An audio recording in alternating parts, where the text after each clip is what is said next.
আসতেছি মা।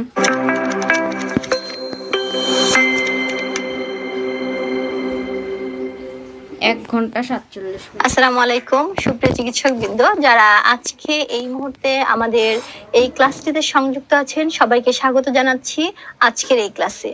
আমরা আজকের এই ক্লাসে যে বিষয়টা নিয়ে কথা বলবো সেই বিষয়টার একটা হালকা ইন্ডিকেশন আমি আপনাদেরকে দেওয়ার চেষ্টা করেছি। আমাদের আজকের এই পিকচার দেখে আমাদের কাছে কি মনে হয়, আমরা আজকে যে আলোচনা করতে যাচ্ছি একটা ছোট্ট একটা বীজ থেকে যে আমাদের অঙ্কুরোদ্গম হয়ে একটা পরিপূর্ণ একটা গাছ আমরা পাই, সেই রকমই একইভাবে আমরা যখন একটা মানুষের ক্ষেত্রে একটা ইন এ হিউম্যান বিং এই ক্ষেত্রে চিন্তা করি, তাহলে সেই ক্ষেত্রেও ডেভেলপমেন্টাল প্রসেসের ক্ষেত্রে স্পার্ম ওভাম এখান থেকে একটা এমব্রায়ো তৈরি হয়ে সেই এমব্রায়োটা আইদার মেল অথবা ফিমেল কিভাবে ডেভেলপড হবে সেই বিষয়গুলো নিয়ে আজকে আমরা আমাদের ক্লাসে আলোচনা করব। আমাদের আজকের আলোচনার টপিক সিস্টেমিক এমব্রায়োলজি অথবা গাইনি এমব্রায়োলজি। আপনাদের সাথে আছি আমি ডাক্তার এস এম মনিরা। আমি বর্তমানে আছি ফেজ বি রেসিডেন্ট হিসেবে reproductive endocrinology and infertility department Bangabandhu Sheikh Mujib medical ইউনিভার্সিটিতে। তাহলে আজকের যে পিকচারটা আমরা ব্যাকগ্রাউন্ডে দেখতে পাচ্ছি, this is sperm and this is ovum. এই স্পার্ম এবং ওভাম যখন তৈরি হচ্ছে, এই স্পার্ম এবং ওভাম মিলেই কিন্তু বিভিন্ন ধরনের ডেভেলপমেন্টাল প্রসেস পার হয়ে আমরা একটা পরিপূর্ণ একটা শিশু যে আমাদের সামনে আসে, সেই একটা পার্থিব যে একটা বিষয় সে অংশটুকুকে আমরা পেয়ে যাচ্ছি। একটা বাচ্চা যে কথা আরাধ্যের একটা বিষয়, যারা বাচ্চা নেওয়ার জন্য ট্রাই করেন তারাই কেবলমাত্র জানেন। তো আজকের আলোচনা মেইনলি আমরা করব সিস্টেমিক এবং বেসিক এমব্রায়োলজি দুইটার সমন্বয়ে। আপনাদের ইতিমধ্যে বেসিক এমব্রায়োলজি নিয়ে যেহেতু ক্লাস হয়ে গিয়েছে, এই কারণেই আমি একটু রিক্যাপিচুলেট করে আমাদের পরবর্তী আলোচনায় আসব। আমরা আশা করছি যে বেসিক এমব্রায়োলজির ক্ষেত্রে যে বিষয়গুলো আমাদের অবশ্যই জানতে হবে, জাস্ট একটু রিক্যাপ বা রিকল সেশন আমরা বলতে পারি। আমরা এখান থেকে এই আলোচনার অংশটুকু কন্টিনিউ করব সিস্টেমিক এমব্রায়োলজিতে। যে তো প্রথমে যে বিষয়টা নিয়ে আমার কাছে আপনাদের সাথে একটা অনুরোধ থাকবে যে এই মুহূর্তে আমাদের শীটটা আছে, যে শীটটা থেকে আমরা মেইনলি এই অংশটুকু পড়ব, সেই শীটটা এই মুহূর্তে আমরা কনসার্ন না দিয়ে আমরা কনসার্ন দিব আমাদের যে লেকচারের ক্ষেত্রে আমি যে অংশটুকু নিয়ে আপনাদেরকে যে পিকচারগুলো দেখাচ্ছি সেই পিকচারে। আমি শুরুতেই কিছু পিক্টোরিয়াল বেসড আলোচনা করব, এখান থেকে আপনাদের কনসেপশনটা গ্যাদার করে এবং সব শেষে আমরা শীটে চলে যাব। তাহলে চলুন শুরু করে দেওয়া যাক। তাহলে আমরা আজকে এই মুহূর্তে বেসিক এমব্রায়োলজি নিয়ে কথা বলবো। বেসিক এমব্রায়োলজি শুরুটাই হবে ফান্ডামেন্টালস অফ দ্য রিপ্রোডাকশন দিয়ে। ইন কেস অফ মেল আমরা যে পিকচারটা দেখতে পাচ্ছি, দিস ইজ স্পার্ম। তাহলে স্পার্ম তৈরির যে পথ প্রক্রিয়া সেটাকে আমরা বলি স্পারমাটোজেনেসিস। এই পাশে ডান পাশে যদি খেয়াল করি, এখানে কি আছে, একটা ওভাম। তাহলে ওভাম যে তৈরি হচ্ছে তার যে প্রসেস, এটাকেই আমরা বলছি উজেনেসিস। তাহলে স্পারমাটোজেনেসিস এবং উজেনেসিস দুইটাকে একসাথে আমরা বলি গ্যামেটোজেনেসিস। জেনেসিস শব্দের অর্থ তৈরি করা। তাহলে এই যে তৈরি হচ্ছে স্পার্ম এবং ওভাম, দুইটাকেই আমরা স্পারমাটো অ্যান্ড উজেনেসিস কালেকটিভলি বলছি গ্যামেটোজেনেসিস। অসংখ্য স্পার্ম দৌড় দিয়ে আসছে, আপনারা দেখতে পাচ্ছেন, তার মধ্যে একটা মাত্র বিজয়ী স্পার্ম। সেই বিজয়ী স্পার্মটা দেখতে কেমন সেটা যদি আমরা একটু খেয়াল করি, this is head, neck, middle piece and tail. তাহলে এই স্পার্মটা এই কোথা থেকে তৈরি হয়, this is the convoluted seminiferous tubule, যেখানে স্পারমাটোজেনেসিস হয়। এখান থেকে স্পার্মগুলো তৈরি হয়ে রেটিটেস্টিস হয়ে ইফার্ন ডাকটিল হয়ে সে কোথায় জমা থাকবে, সে জমা থাকবে হেড অফ দ্য এপিডিডাইমিসে। This is the store house of the sperm.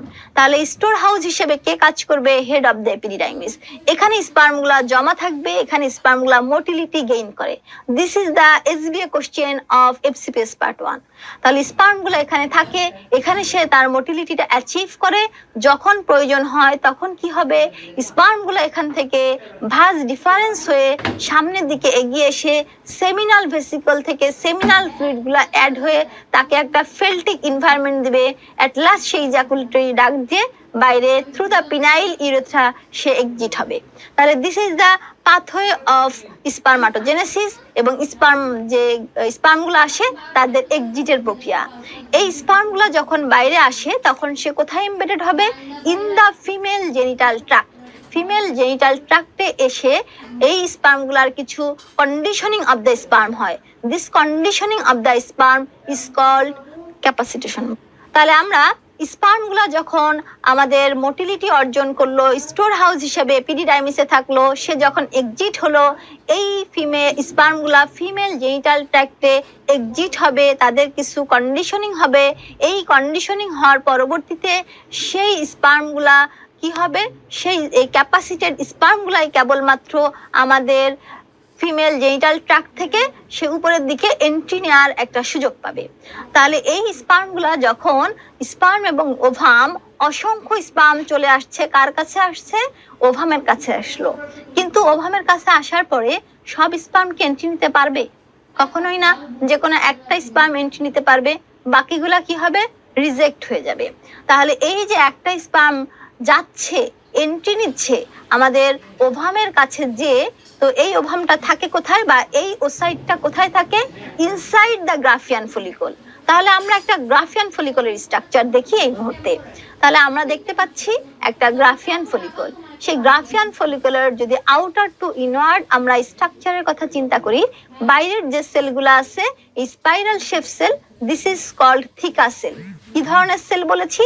থিকা cell. ভেতরের দিকে যদি আসি, মার্বেলের মতো যে সেলগুলো আমরা রাউন্ড শেপ দেখতে পাচ্ছি, দিস ইজ গ্রানুলোসা সেল।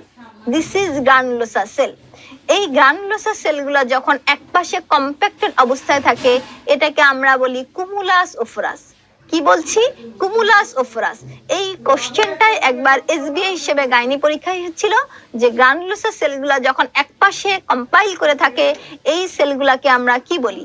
অথবা কম্প্যাক্টেড গ্রানুলোসা সেলগুলা in one side which lies in eccentric condition, এই সেলগুলাকে আমরা কি বলবো? কুমুলাস ওফরাস অথবা কুমুলাস সেল। তাহলে এই কুমুলাস সেলের একপাশে এরকম কনসেন্ট্রেটেড অবস্থা থাকলো, অপর দিকে এই গ্রানুলোসা সেলগুলা কি হচ্ছে? আমার ওসাইটটাকে সারাউন্ড করে রাখছে। তাহলে এই ওসাইটটাকে সে যখন সারাউন্ড করে রাখে, এই সেলটারই একটা স্পেশাল নামকরণ করি আমরা, তখন এটার নাম বলি করোনা রেডিয়েটা। আমরা এটাকে তখন করোনা রেডিয়েটা নামে বলবো। তাহলে এখন আমরা আসি আবারও বাইরে থেকে ভেতরের দিকে যদি আসি, বাইরের সেলগুলোর নাম কি ছিল? থিকা সেল। একদম বাইরে যে সেল থাকবে তার নাম বলবো থিকা এক্সটার্না। আমরা দেখতে পাচ্ছি দিস ইজ থিকা এক্সটার্না। এবং ভেতরের দিকে যে থাকবে তার নাম থিকা ইন্টারনা। থিকা ইন্টারনা। এখন বেসমেন্ট মেমব্রেন থেকে যখন আমরা একটু ভেতরে আসলাম, রাউন্ড টাইপের যে সেলগুলা পাচ্ছি, এই সেলগুলাকে আমরা বলছি granulosa cell. This cell is called granulosa cell, which is compacted in one side, then it is called cumulus cell. যখন সে ওসাইটের চারপাশে সারাউন্ড করা থাকলো, তখন এই সেলটার নামগুলো আমরা বললাম করোনা রেডিয়েটা। তাহলে এই যে আমরা দেখতে পাচ্ছি একটা ওসাইট থেকে যখন আমরা এই অংশটুকু গ্রাফিয়ান ফলিকল থেকে কেটে নিয়ে আসলাম, এখন আমরা পুরো গ্রাফিয়ান ফলিকল নেওয়ার কথা না বলে জাস্ট শুধু আমি এই পোর্শনটুকু নিয়ে কথা বলতে চাই। তাহলে ধরে নিন এই অংশটুকুকে আমি সেপারেট করে নিয়ে আসলাম। তাহলে যখন আমি সেপারেট করে নিয়ে আসলাম, তখন আমি কি পাচ্ছি? তখন আমরা এই ধরনের একটা শেপ পাচ্ছি। তাহলে এই সেলগুলোর নাম কি বলেছিলাম? Corona radiata. This is called corona radiata. এর ভেতরে যে অংশটা আপনি পাচ্ছেন, এই যে একটা মেমব্রেন মতো পেলেন, এটার নাম কি বলবো? জোনা পেলুসিডা। এটার নাম জোনা পেলুসিডা। তার ভেতরে থাকে পেরিভিটেলাইন স্পেস, এবং এট লাস্ট ভেতরের দিকে যখন আমরা এন্ট্রি নিলাম, দিস ইজ সাইটোপ্লাজম। এন্ড এই সাইটোপ্লাজমে আমাদের যে নিউক্লিয়াস, এই নিউক্লিয়াসটা থাকে। পরীক্ষার একটা কোশ্চেন আসে পোলার বডি। আপনারা ওজেনেসিস প্রক্রিয়াতে পড়েছেন যে পোলার বডি, 3টা পোলার বডি তৈরি হয়। তাহলে এই যে পোলার বডি, এই পোলার বডির লোকেশন কোথায়? This is the SBA question. তাহলে আপনারা যদি খেয়াল করেন, পোলার বডি কোথায় থাকে? পেরিভিটেলাইন স্পেস। পেরিভিটেলাইন স্পেসে পোলার বডি থাকবে। তাহলে একটা স্পার্ম যদি আসে একটা ওভামের কাছে, তাহলে তাকে কিছু ব্যারিয়ার পেনিট্রেট করতে হয়। This is the barrier. প্রথমে তাকে করোনা রেডিয়েটা ভেদ করে আসতে হবে, জোনা পেলুসিডা, দেন পেরিভিটেলাইন স্পেস পার হয়ে তখন তাকে নিউক্লিয়াসের কাছে আসতে হবে। This is called barrier penetration. এখন আমরা চলে আসি এই যে স্পার্ম এবং ওভাম। তাহলে আমরা একটু আগে কি করেছি? স্পার্মাটোজেনেসিস প্রক্রিয়াতে স্পার্ম তৈরি করেছি, ওজেনেসিস প্রক্রিয়াতে ওসাইট তৈরি করলাম। এই স্পার্ম এবং ওভাম দুইটা যখন একসাথে ইউনাইট হবে তখন কি তৈরি হবে, জাইগোট তৈরি হবে। And this process is called fertilisation. তাহলে স্পার্ম এবং ওভাম মিলে কি হয়, ফার্টিলাইজেশন হয়। And fertilisation occur in the ampullary region of the fallopian tube. Ampullary region of the fallopian টিউবে ফার্টিলাইজেশন হবে। তাহলে এখান থেকে যদি না হয়ে অন্য জায়গায় হয় তাহলে আমরা কি বলবো, তখন কিন্তু সেটা আমরা একটোপিক প্রেগন্যান্সির আওতায় বলে ফেলবো। তাহলে এই যে আমাদের ফার্টিলাইজেশন হলো, ফার্টিলাইজেশন সময় তাকে কি করতে হচ্ছে, স্পার্মটাকে ওসাইটের কাছে যাওয়ার জন্য অনেকগুলা ব্যারিয়ার ভেদ করতে হচ্ছে। This is barrier penetration. তাহলে আমরা সেই ব্যারিয়ার পেনিট্রেশন নিয়ে এতক্ষণ যে কথা বললাম সেটা আপনাদেরকে আবারও একটু দেখিয়ে দিতে চাই। তাহলে প্রথমেই দেখেন স্পার্মটা চলে আসলো।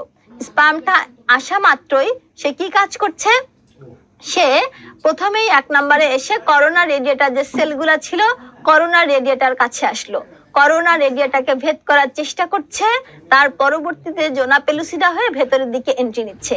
তাহলে আমরা 1 নাম্বার দেখেন এই যে বাইরের দিকে রাউন্ডেড যে সেল, এই রাউন্ডেড সেলগুলাকে আমরা কি বলেছি করোনা রেডিয়েটা। 1 নাম্বার ব্যারিয়ার পেনিট্রেশন হচ্ছে করোনা রেডিয়েটাকে সে ক্রস করলো। 2 নাম্বার দেখেন ব্যারিয়ার পেনিট্রেশনের সময় কি ঘটনা ঘটছে, 2 নাম্বার সে কাজ করছে তার যে অ্যাক্রোজম, সেই অ্যাক্রোজমের এই পোর্শনটুকু দিয়ে বিভিন্ন ধরনের যে এনজাইম সেগুলা সে রিলিজ করে সে জোনা পেলুসিডা লেয়ারে টাচ করার চেষ্টা করছে। This is called acrosomal reaction. Thirdly সে জোনা পেলুসিডা লেয়ারটাকে ক্রস করে ফেললো। তাহলে when crossing the zona পেলুসিডা, this is the third step of barrier penetration and it is called zona reaction. যেই মাত্র জোনা পেলুসিডাকে সে টাচ করে ফেলবে, ক্রস করে ফেলবে, তখনই মনে রাখবেন পৃথিবীর সকল স্পার্ম সেখানে আর এন্ট্রি নিতে পারবে না। সমস্ত স্পার্মের এন্ট্রি নেওয়ার দরজা তখন বন্ধ হয়ে যাবে। তাহলে জোনা রিঅ্যাকশন হওয়া মাত্রই যেহেতু বাকি স্পার্মরা এন্ট্রি নিতে পারে না, এই কারণে বলা হয় zona reaction prevent polyspermy. Zona reaction prevent polyspermy. This is the another SBA question in FCPS part 1। এখন আমরা চলে আসি পরের কথায়। জোনা রিঅ্যাকশন যখন হলো তখন আমাদের স্পার্মের নিউক্লিয়াসটা ভেতরে এন্ট্রি পাওয়ার সুযোগ পেয়ে গেল। তখন স্পার্ম এবং এগ নিউক্লিয়াস দুইটা মিলে ফিউশন হয়ে তৈরি করবে zygote. And first week of development is start. তাহলে ফার্স্ট উইক অফ ডেভেলপমেন্টের ক্ষেত্রে আমরা দেখতে পাচ্ছি কি কি ঘটনা ঘটছে। আমার যে ওভারি থেকে ওসাইটটা রিলিজ হলো, রিলিজ হয়ে কোথায় থাকলো, ampullary region of the fallopian টিউবে থাকলো। অপর দিকে স্পার্মগুলো আসলো, যদি খেয়াল করেন তাহলে দেখবেন এখানে অনেকগুলো স্পার্ম আছে। তাহলে এই স্পার্মগুলা ওসাইটের কাছে আসলো এবং কি কাজ করলো, এন্ট্রি নেওয়ার চেষ্টা করছে। এর ভেতরে একটা মাত্র স্পার্ম এন্ট্রি নিতে পারলো। যখন একটা মাত্র স্পার্ম এন্ট্রি নিতে পারবে তখন কি হবে, developmental process start and it is called fertilisation. তাহলে ফার্টিলাইজেশন কোথায় হচ্ছে, অ্যাম্পুলারি রিজিয়নে। এবং ফার্টিলাইজেশন হওয়ার পরে তখন ফার্দার সেলুলার ডেভেলপমেন্ট শুরু হবে। প্রথমেই আমরা কি পাবো, 2 সেল স্টেজ। তাহলে দেখতে পাচ্ছেন দিস ইজ 2 সেল স্টেজ। সেখান থেকে 4টা সেল তৈরি হবে। এভাবে ফার্দার যে development 2 cell, 4 cell, 8 cell stage, this is called cleavage cell division. তাহলে ক্লিভেজ সেল ডিভিশনের মাধ্যমে যখন ডে 4 আসবে তখন এই সেলগুলা 16 থেকে 64টা সেল হয়ে যাবে। এই স্টেজটাকে আমরা বলি মরুলা। তাহলে কম্প্যাক্টেড, তারা একসাথে হয়ে থাকবে। তাহলে দেখেন এই যে সেলগুলা একসাথে বাইন্ড করে আছে, এই অবস্থাতে এই সেলগুলাকে আমরা বলি মরুলা। মরুলা স্টেজে ডে 4-এ, চতুর্থতম দিনে ডে 4-এ সে ইউট্রাইন কর্ণ থেকে সে কি কাজ করে, ফেলোপিয়ান টিউব থেকে ইউটারাসে ঢোকা শুরু করে। এটা আরেকটা পরীক্ষার কোশ্চেন যে কততম দিনে কোন স্টেজে ইউট্রাইন ক্যাভিটির ভেতরে ঢোকা হয়। তাহলে কি হয়, আমরা জানি ডে 4-এ মরুলা স্টেজে কি হবে, ইউট্রাইন ক্যাভিটিতে আমাদের যে পোর্শনটুকু, এই পোর্শনটুকু এন্ট্রি নেয়। তাহলে আমরা আসি যখন মরুলা স্টেজে সে ঢুকলো তার পরবর্তীতে কি ঘটনা ঘটবে। তাহলে আমরা আবার একটু ব্যাক সাইডে যে আলোচনা করি, this is zygote, male and female. তাহলে জাইগোট থেকে 2 সেল স্টেজ, 2 সেল থেকে 4 সেল স্টেজ, দেন 8 সেল স্টেজ। তার পরবর্তীতে মরুলা স্টেজে ডে 4-এ সে ইউট্রাইন ক্যাভিটিতে ঢুকলো।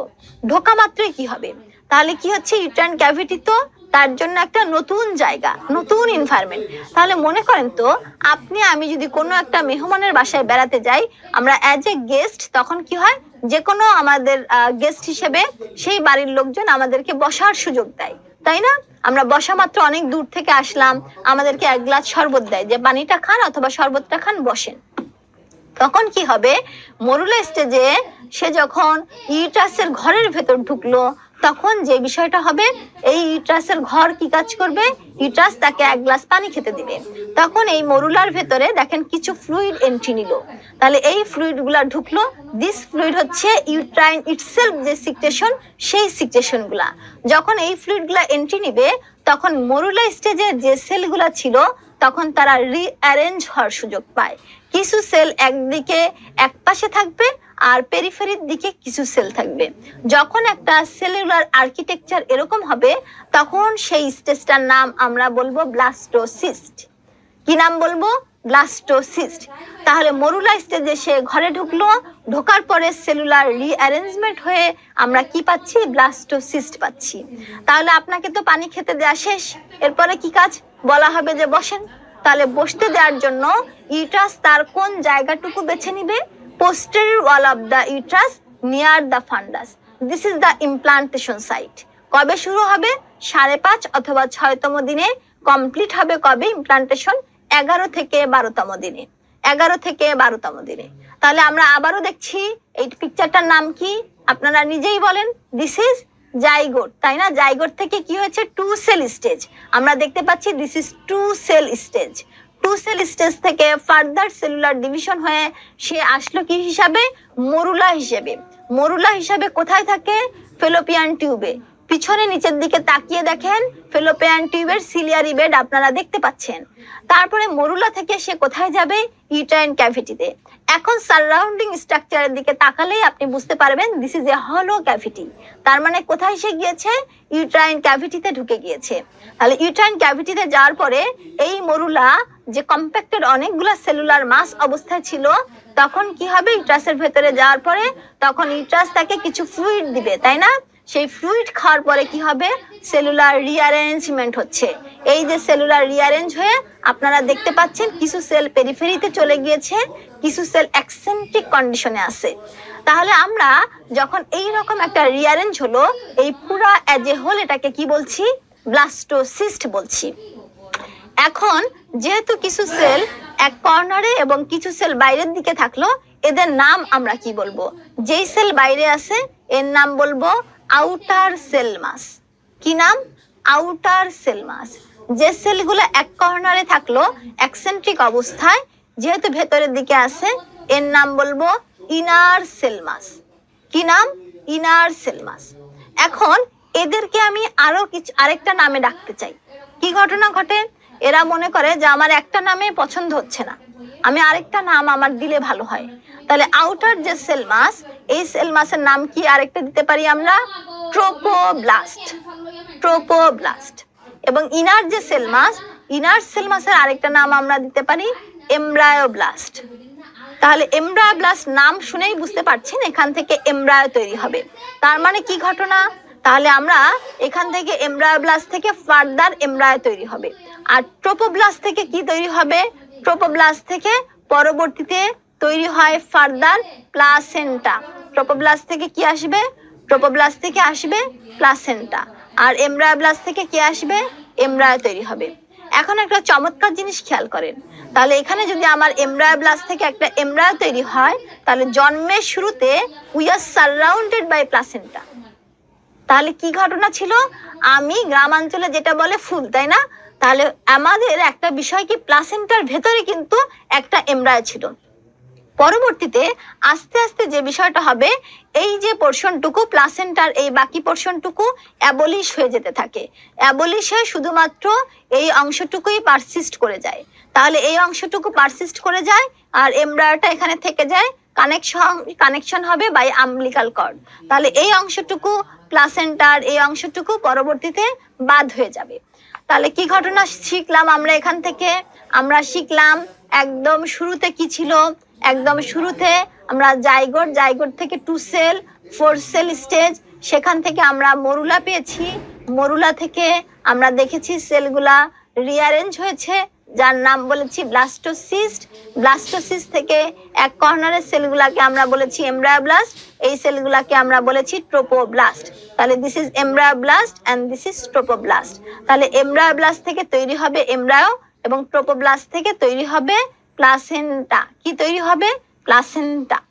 এখন আরো কিছু মজার বিষয় আছে। তাহলে আমাদের ইমপ্লান্টেশন কোথায় হচ্ছে? Posterior wall of the uterus near the ফান্ডাস। কোন স্টেজে?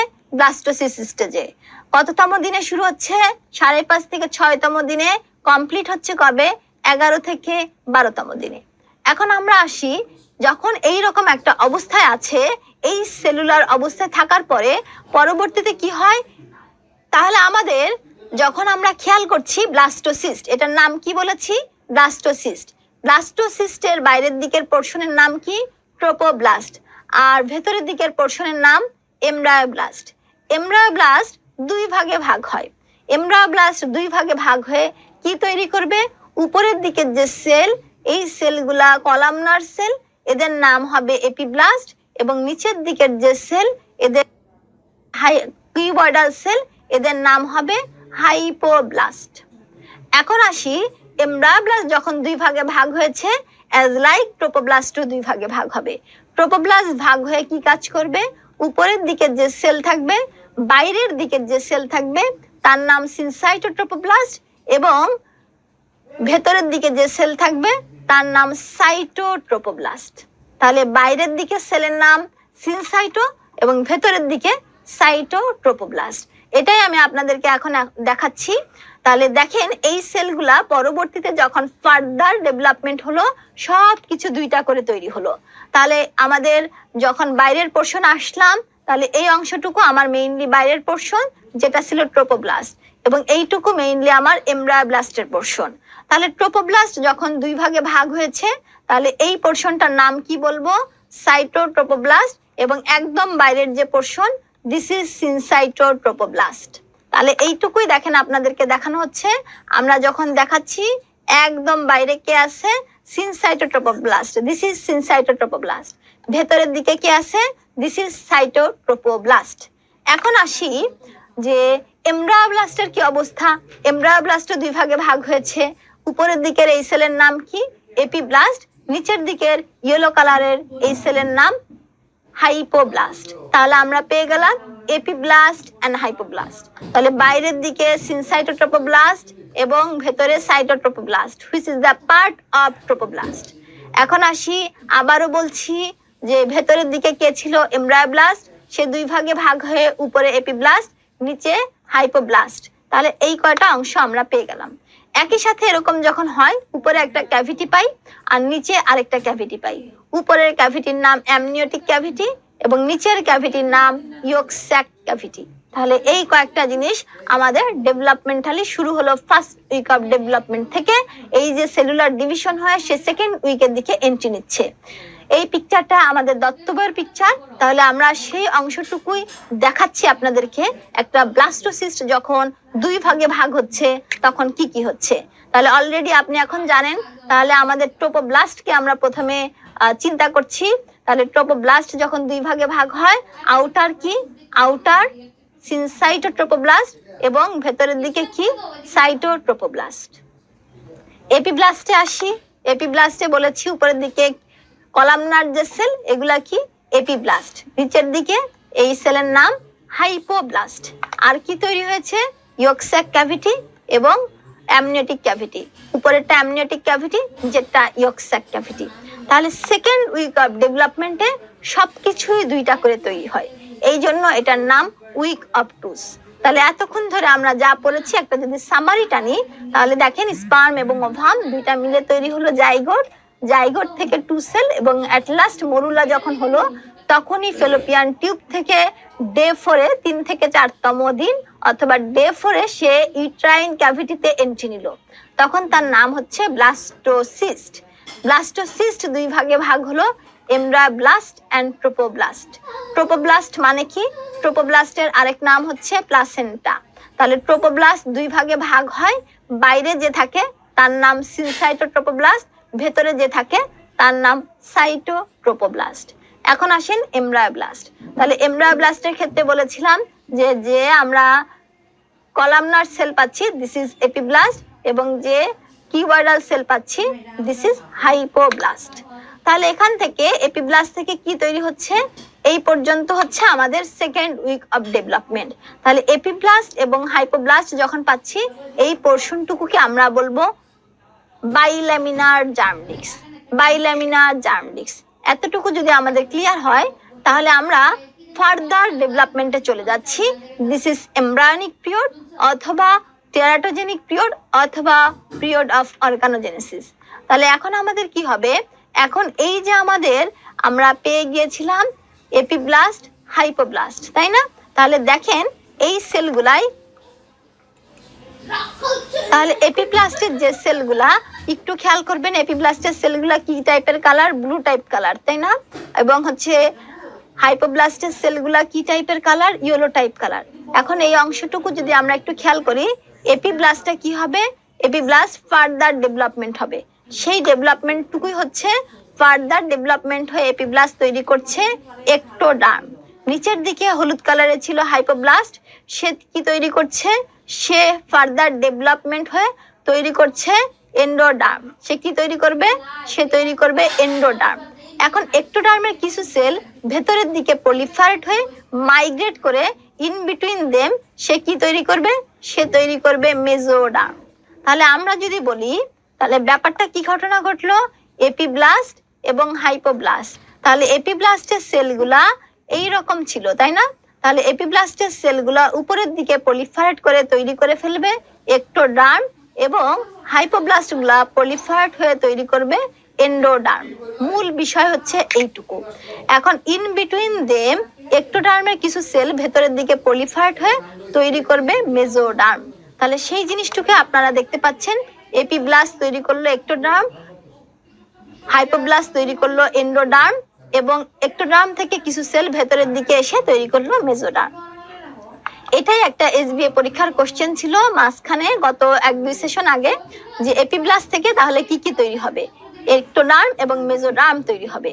পরীক্ষাতে জিনিসটা এতখানি ইজি ভাবে ছিল না, পরীক্ষাতে ছিল ectoderm and mesoderm is developed from.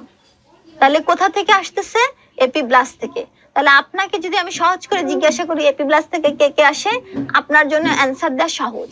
যখন আমি রেট্রোকেটলি পেছন থেকে আসলাম, তখন কিন্তু একটু কঠিন মনে হয়। তাহলে আমি যখন কি কি জিনিস পেয়ে যাচ্ছি, একটোডার্ম পেয়ে যাচ্ছি, মেজোডার্ম এবং এন্ডোডার্ম, তিনটা ডার্ম যখন পেয়ে গেলাম, এই তিনটাকে আমি একসাথে বলবো trilaminar germ disc. Trilaminar germ disc. তাহলে আমরা এমব্রায়োনিক পিরিয়ডে তিনটা ডার্ম পেয়ে যাই, যেটাকে আমরা বলি গ্যাস্ট্রুলেশন। তাহলে একটোডার্ম, মেজোডার্ম এবং এন্ডোডার্ম। এখন একটোডার্ম, মেজোডার্ম এবং এন্ডোডার্ম আমরা দেখতে পাচ্ছি, এবং এই তিনটা ডার্ম থেকে কি কি জিনিস আসে সেই ডেরিভেটিভস গুলো আপনাদেরকে জানতে হবে, যেটা অলরেডি আপনারা বেসিক এমব্রায়োলজি ক্লাসে পড়ে ফেলেছেন। তাহলে একটোডার্ম, মেজোডার্ম এবং এন্ডোডার্মের ক্ষেত্রে আমাদের ডেরিভেটিভস গুলো আমরা পড়ে ফেলবো। তখন এখান থেকে যখন সমস্ত অর্গানগুলো তৈরি হয়ে গেল, তখন কি তৈরি হচ্ছে, একটা এমব্রায়ো তৈরি হচ্ছে। তাহলে এই যে এমব্রায়োটা আপনারা তৈরি করেছিলেন, এই এমব্রায়ো তৈরি করা পর্যন্ত আপনারা পড়েছিলেন বেসিক এমব্রায়োলজি ক্লাসে। এখন এই এমব্রায়োটা মেল নাকি ফিমেল বলতে পারবেন? তাহলে এই অংশটুকুই আমাদের পড়ার বাকি ছিল। তাহলে সেখান থেকে আজকে আমাদের ক্লাস শুরু হবে। এতক্ষণ ধরে আমরা ছিলাম আমাদের রিক্যাপ সেশনে। তাহলে এখন আমরা চলে আসি আমাদের আসল যে সিস্টেমিক এমব্রায়োলজি ক্লাসে। তার আগ মুহূর্তে আমি আরেকটা অংশ আপনাদেরকে এফসিএস পার্ট 1 এর একটা কোশ্চেন দেখিয়ে আসতে চাই। জুলাই 2023-এ একটা কোশ্চেন ছিল maximum diameter of the yolk sac. Maximum diameter of the yolk sac, হঠাৎ করে এই টাইপের একটা কোশ্চেন এসেছিল। তাহলে আমরা যদি আসি, ইয়ক স্যাকটা আমরা সনোগ্রাফিক্যালি চিনি কিনা সেটা একটু খেয়াল করি। তাহলে আমি আপনাদেরকে এখানে একটা জেস্টেশনাল স্যাক দেখাচ্ছি। এই ক্ষেত্রে আপনি যে একটা ইকোজেনিক একটা এরিয়া পাচ্ছেন, this is called yolk sac. তাহলে this is gestational sac and this is yolk sac. আবারও দেখাচ্ছি yolk sac and this is embryo. এখন এই যে আমরা দেখতে পাচ্ছি ইয়ক স্যাক, এই যে আবারও দেখাচ্ছি ইয়ক স্যাক, ইয়ক স্যাক। তাহলে ইয়ক স্যাকের ম্যাক্সিমাম ডায়ামিটার কত হতে পারে? 6.1 millimetre is the maximum diameter of a yolk sac. তাহলে এই ইয়ক স্যাকের এই ডায়ামিটারটা সর্বোচ্চ কত সপ্তাহে যে আমরা পেতে পারি? আমরা একটা গ্রাফিক্যাল প্রেজেন্টেশন আপনাদেরকে দেখাচ্ছি যে এই যে যদি খেয়াল করেন 9 সপ্তাহ সময় অথবা 10 সপ্তাহ পর্যন্ত এই সময়ে আমাদের ডায়ামিটারটা অলমোস্ট সবচাইতে পিকে থাকে। তাহলে আপনাকে যদি আমি বলি ইয়ক স্যাকের ডায়ামিটার কোন সপ্তাহে সবচাইতে বেশি অথবা maximum diameter of the yolk sac at which week, তাহলে আপনি কি করবেন 9 সপ্তাহ অথবা 10 সপ্তাহ যেটাই পরীক্ষাতে থাকুক না কেন সেটাই কিন্তু অ্যান্সার দিবেন। তাহলে এই কোশ্চেনটাই পরীক্ষাতে ছিল। আমরা আবারও যদি খেয়াল করি এই যে দেখেন 9 সপ্তাহ পর থেকে আস্তে আস্তে সাইজটা ডিক্লাইন করা শুরু করবে। তাহলে 9 অথবা 10 usually this is the answer of this question. তাহলে কোশ্চেনটা আমরা আরেকবার দেখে আসি। Maximum diameter of the yolk sac কত 6.1 মিলিমিটার। কত সপ্তাহে আমরা পাবো 9 অথবা 10 সপ্তাহে। This is the question of July 23। এটা আমাদের এফসিএস পার্ট 1 এর একটা কোশ্চেন ছিল। তাহলে আমরা এতক্ষণ যে আলোচনায় ছিলাম আমাদের আলোচনার বিষয়টুকু আমরা একটা এমব্রায়ো পর্যন্ত পড়লাম। তাহলে একটা এমব্রায়ো যখন তৈরি করলাম সেই এমব্রায়োটা মেল অথবা ফিমেল কোনটুকু সে আসলে হচ্ছে, কোন সেক্সটা সে ক্যারি করবে সেই অংশটুকুই আমাদের সিস্টেমিক এমব্রায়োলজি ক্লাসে পড়ার বিষয়। তাহলে আমরা দেখি এই যে ডেভেলপমেন্টটা শুরু হলো সেই ডেভেলপমেন্টটা আইদার মেল নাকি ফিমেল, এই বিষয়টুকু নিয়ে যখন আমরা সিস্টেমিক এমব্রায়োলজি ক্লাসে আলোচনা করছি তাহলে আমাদের এফসিএস পার্ট 1 এর ক্ষেত্রে অ্যাজ এ বিং গাইনোকোলজিস্ট আমাদের জন্য সবচেয়ে বেশি ইম্পর্টেন্ট ফিমেল ডেভেলপমেন্ট। তাহলে আমরা আসি ফিমেল ডেভেলপমেন্ট নিয়ে প্রথমেই কথায়। তাহলে ইন কেস অফ ফিমেল তাকে কিভাবে আমরা আইডেন্টিফাই করব, তার ইন্টারনাল স্ট্রাকচারগুলো কি হবে, uterus, fallopian tube, cervix, vagina and ovary. তাহলে এই অংশটুকু থাকবে আমাদের ফিমেল স্ট্রাকচার হিসেবে। তাহলে embryonic development of the female reproductive organ নিয়ে যখন আমি কথা বলছি তাহলে ফ্রম ওভুলেশন টু ফার্টিলাইজেশন পর্যন্ত ওসাইট, ফার্টিলাইজেশন, জাইগোট তৈরি হলো, ক্লিভেজ সেল ডিভিশন হিসেবে মরুলা পেলাম, মরুলা থেকে ব্লাস্টোসিস্ট, ব্লাস্টোসিস্ট থেকে আমরা পেয়ে গিয়েছিলাম যখন ইমপ্লান্টেশন হওয়ার পরে 3টা গ্যাস্ট্রুলেশনের মাধ্যমে একটোমেজো এবং এন্ডোডার্ম, যেখান থেকে আমরা দেখেছি বিভিন্ন ডেরিভেটিভস এবং বিভিন্ন অর্গান মিলে এমব্রায়ো তৈরি হলো। এখন এই অর্গান যখন তৈরি হয়ে গেল এখন আমরা চলে আসলাম ফিমেল ইন্টারনাল অর্গান তৈরি করার ক্ষেত্রে। তাহলে ফিমেল ইন্টারনাল অর্গান পড়ার আগে আমাদেরকে 2টা ডাক্ট সম্পর্কে জানতে হবে। 2টা ডাক্ট সম্পর্কে আমরা আগেই মুখস্থ করে ফেলবো। 2টা ডাক্টের নাম কি, মেজোনেফ্রিক ডাক্ট এন্ড প্যারামেজোনেফ্রিক ডাক্ট। যে ডাক্টটা মাঝামাঝি থাকে, মিডিয়ালি থাকে, তার নাম মেজোনেফ্রিক ডাক্ট। এন্ড মেজোনেফ্রিক ডাক্ট থেকে তৈরি হবে মেল। মেজোনেফ্রিক ডাক্টের প্যারালালি যেই ডাক্ট থাকবে তার নাম প্যারামেজোনেফ্রিক ডাক্ট এবং এখান থেকে তৈরি হবে ফিমেল।